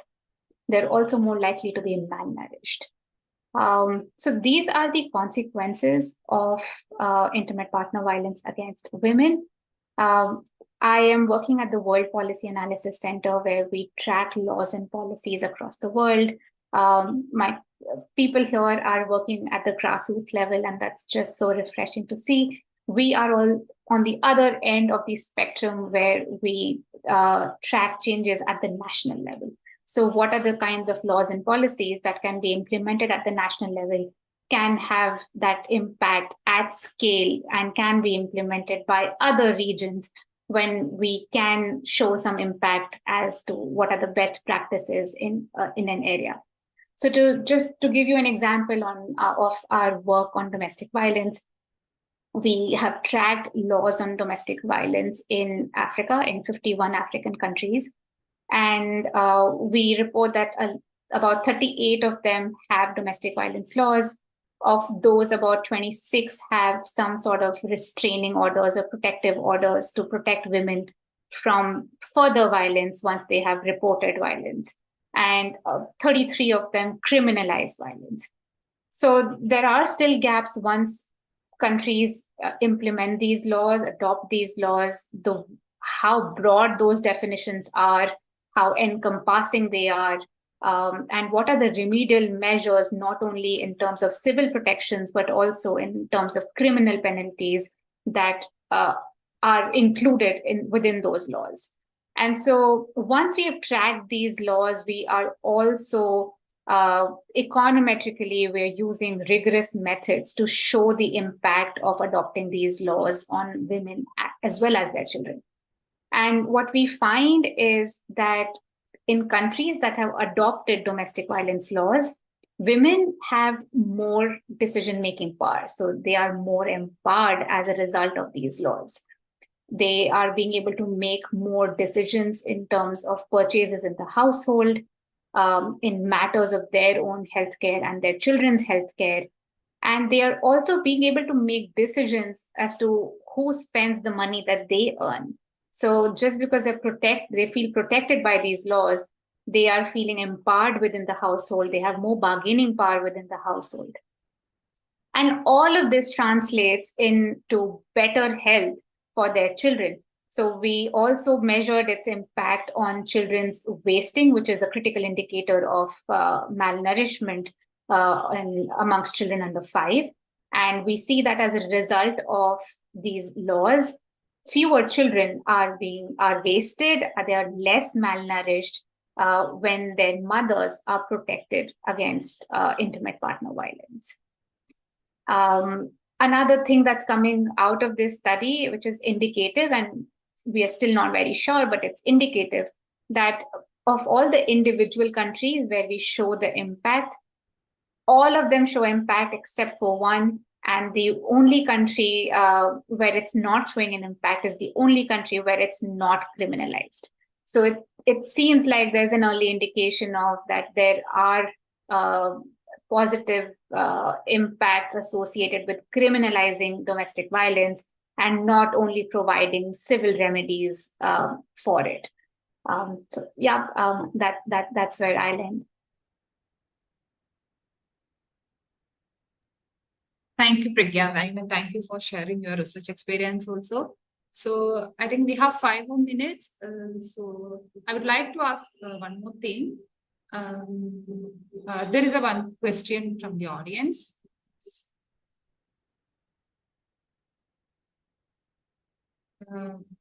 I will just read out the question.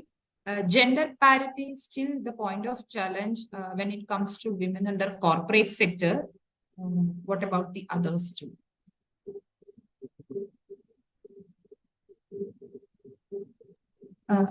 Anybody can answer. Kanta ma'am. Yes, I didn't understand the question though, but private sector, yes. I mean, has to do a lot more to bring gender parity.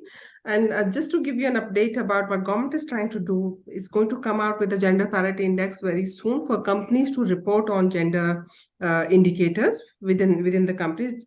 This is beyond the number of men and women they employ. So I think the reporting mechanisms will improve. I heard somebody in the previous panel talking about making them more accountable, and I think government is trying to do that by bringing this gender parity index.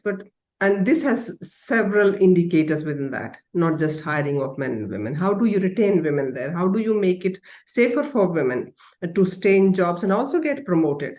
What kind of actions could be taken within the companies to have more women in leadership, also in boards? Because that will change many things within the office and even outside, because when there are more women, the critical mass, beyond the critical mass, probably they'll also start thinking about positive discrimination policies to say safe transportation for women when they get late at work.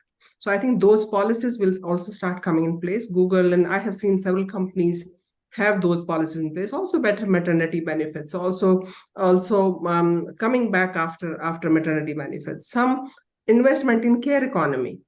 I think these are some of the measures this company will have to be accountable for, and some voluntarily, some through good practices, some through training, capacity building, but everything will need investment. And I think something through regulatory frameworks, but it'll need investment.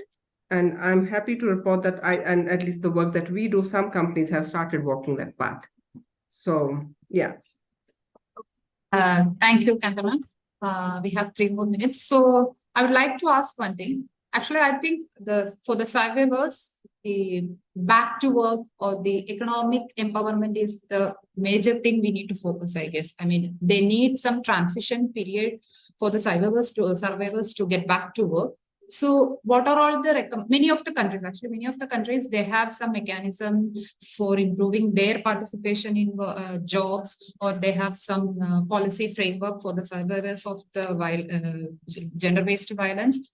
So what are all the things India can adopt in the policy level to improve their status in this transition period to get back to work? Anybody can answer. So I'll just take 30 seconds because I have to go then. And Yeah, then sure. I will give it to you. Sure. Also thinking companies have to start preparing for future of jobs. Jobs are not going to be same. The kind of skills required for jobs now are going to change dramatically, actually. So green jobs are going to be in vogue, for example. Flexi work is going to be commonplace. There are also automation is going to happen, and it's not going to take away jobs, but the kind of jobs that people will get will be different. Something that will remain is collaboration will remain, whether you use technology, whether you use manual work, collaborative work will continue. Communication will definitely going to be very important. Those skills are going to be important. Also, I think the community work or the social impact work is going to be strengthened going forward. What Sejal was talking about farmers, the companies which are into fertilizers and also pesticides, and unless they show their impact on social indicators, those companies are going to be irrelevant very soon. So because this is a global thing that's happening. And so companies have to prepare themselves. Also, similarly on the indicators, now companies also started looking at where they source from, what percentage of their procurement is happening from women-led businesses. Similarly, if Google actually recently, if you saw, sorry, I should not name companies, but globally there was hue and cry about a woman saying they were discriminating against a Black woman, and so many employees left. So this is naming and shaming. So these things are going to be common when this discriminatory practices will continue. So I am hoping for a better tomorrow for women. Also some flexi work, some technology is going to help women.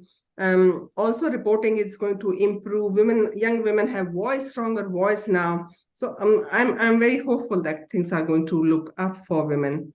And I leave at that. I'm sorry I've taken more time. Sorry. Thank you. Yeah, thank you. Thank you, Kantam. So, Sejal ma'am, you are on mute. I just wanted to add one thing, that we must recognize that the women in the unorganized sector, especially women in agriculture, are never off work. Yes. We need to find universal maternity benefit protection to give them the rest and care that they need.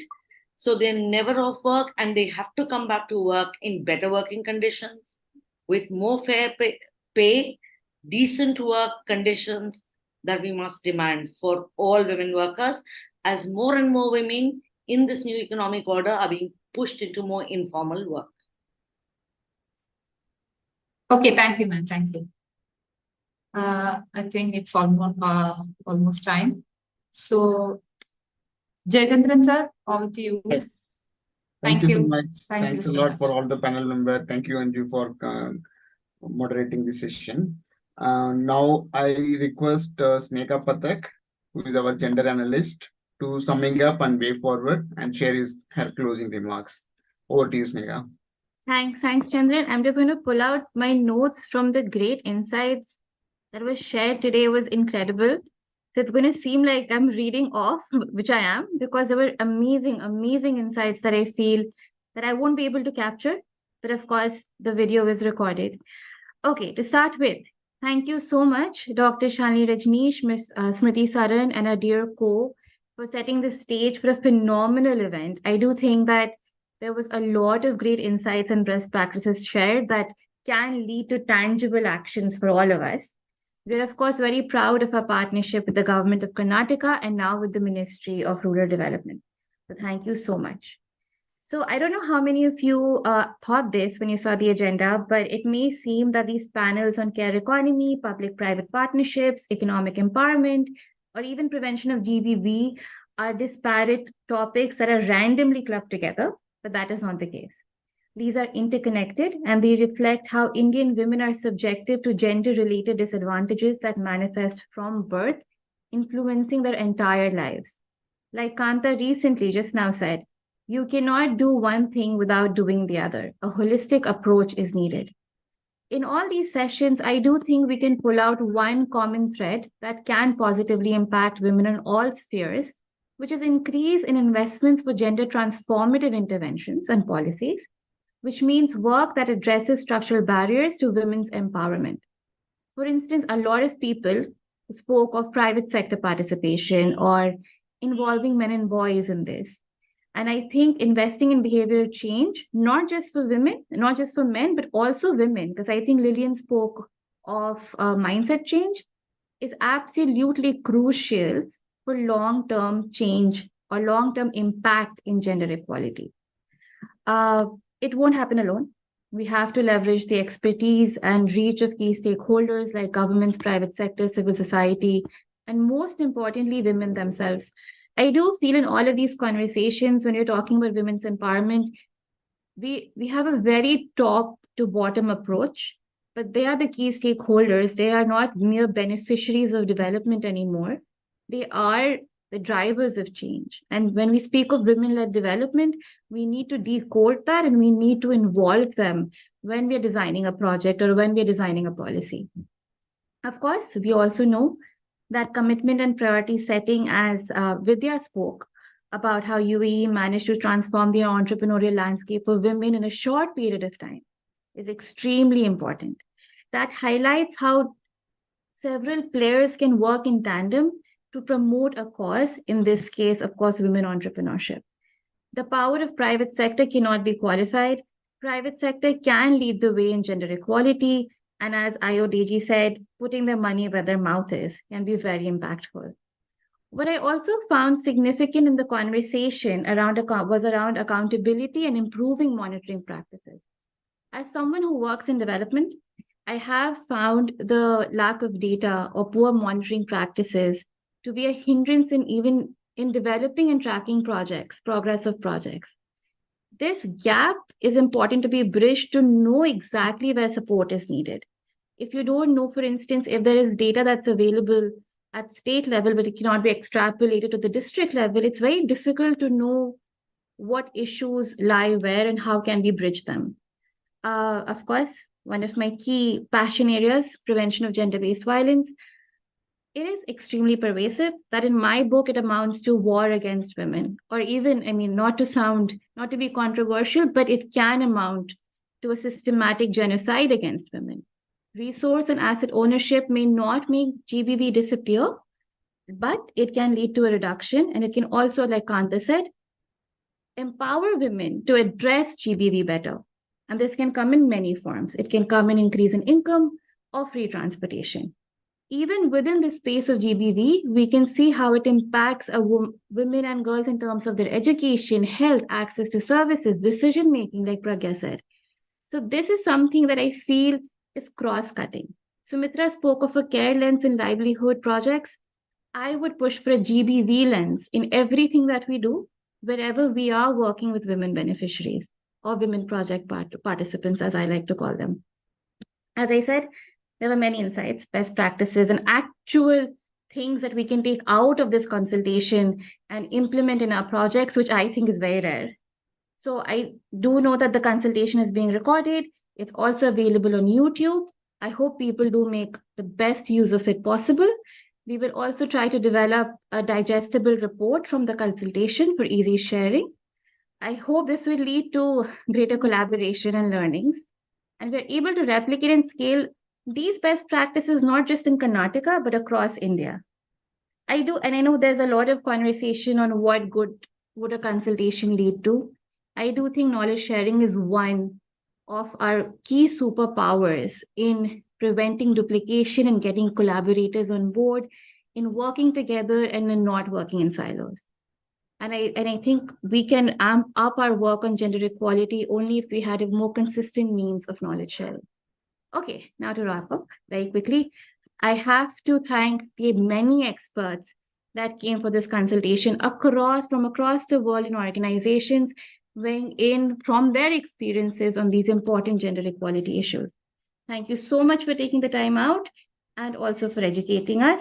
Finally, none of this would have been possible without Chandran. His leadership and drive as the head of Southern Region UNDP India has been incredible. He is recognized as one of our own gender champions within UNDP India. And all of this, organizing such an event was not a small feat. Thank you so much, Chandran. And of course, thank you to Nishant, Pradeep, and Anju, the larger UNDP team that supported this event. Finally, thank you so much, Parul, and your team at TTC for your support. And hope you all have a great Friday and even a better weekend. Thank you so much. Thank you. Thank you, Sneha. Thank you, Sneha.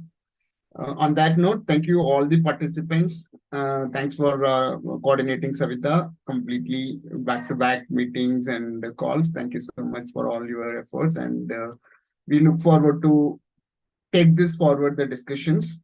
We will summarize the whole thing and we will come back to you with some more information and collaboration with the state government and the government of India.